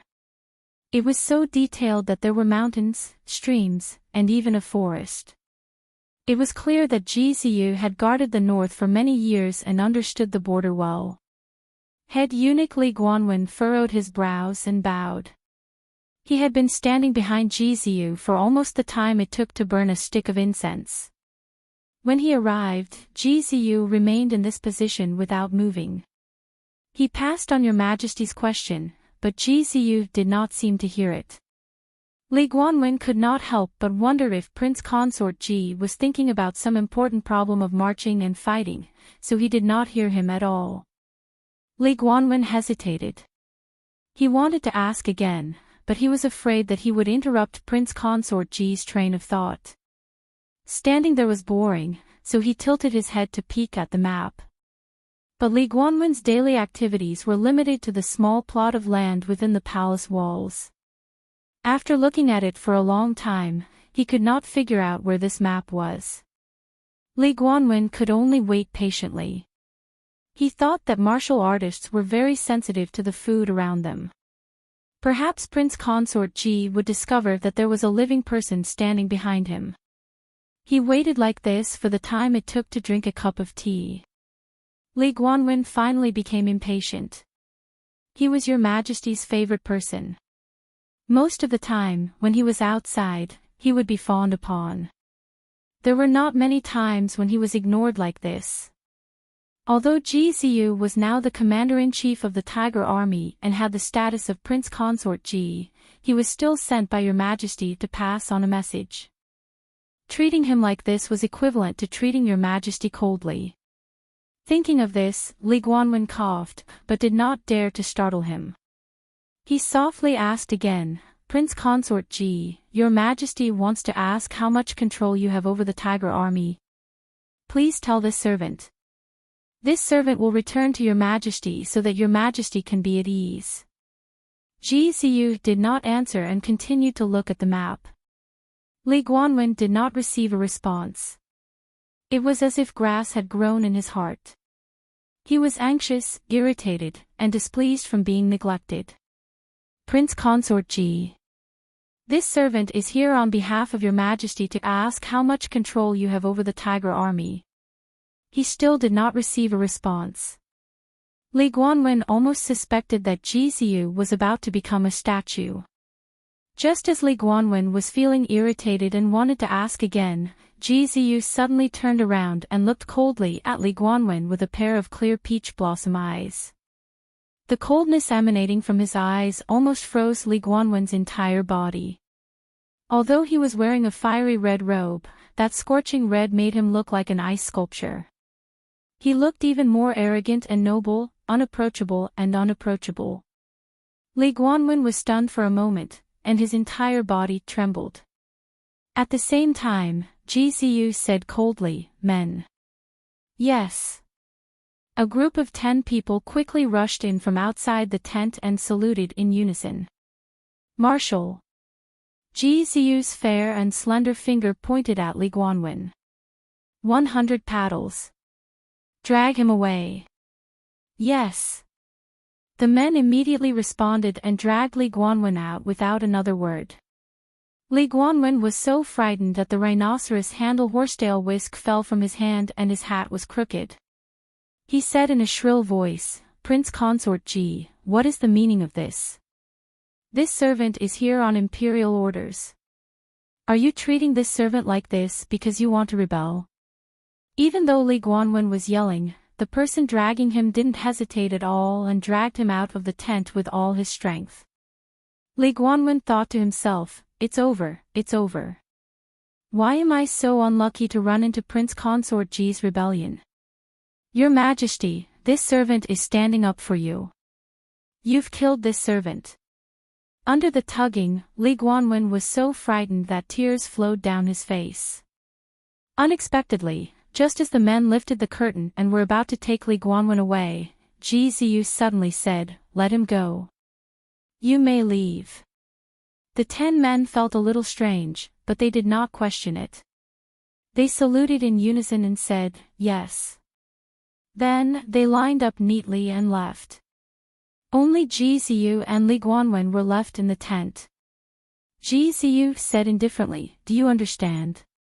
Li Guanwen sat on the ground and panted heavily. His face was paler than a sheet of white paper. After a long time, he finally fainted and looked up blankly at Ji Ziyu, who was standing in front of him with a cold face. His brain, which had stopped working due to fear, finally recovered its ability to think. You're tuning into the LoveLore Library YouTube channel. We're so grateful for your support, and don't forget to subscribe to join us on this incredible journey through captivating stories. Your generosity through donations truly makes a world of difference, as it's the primary source of revenue that allows me to expand and enhance this channel for you. Thank you from the bottom of my heart for being a part of this adventure.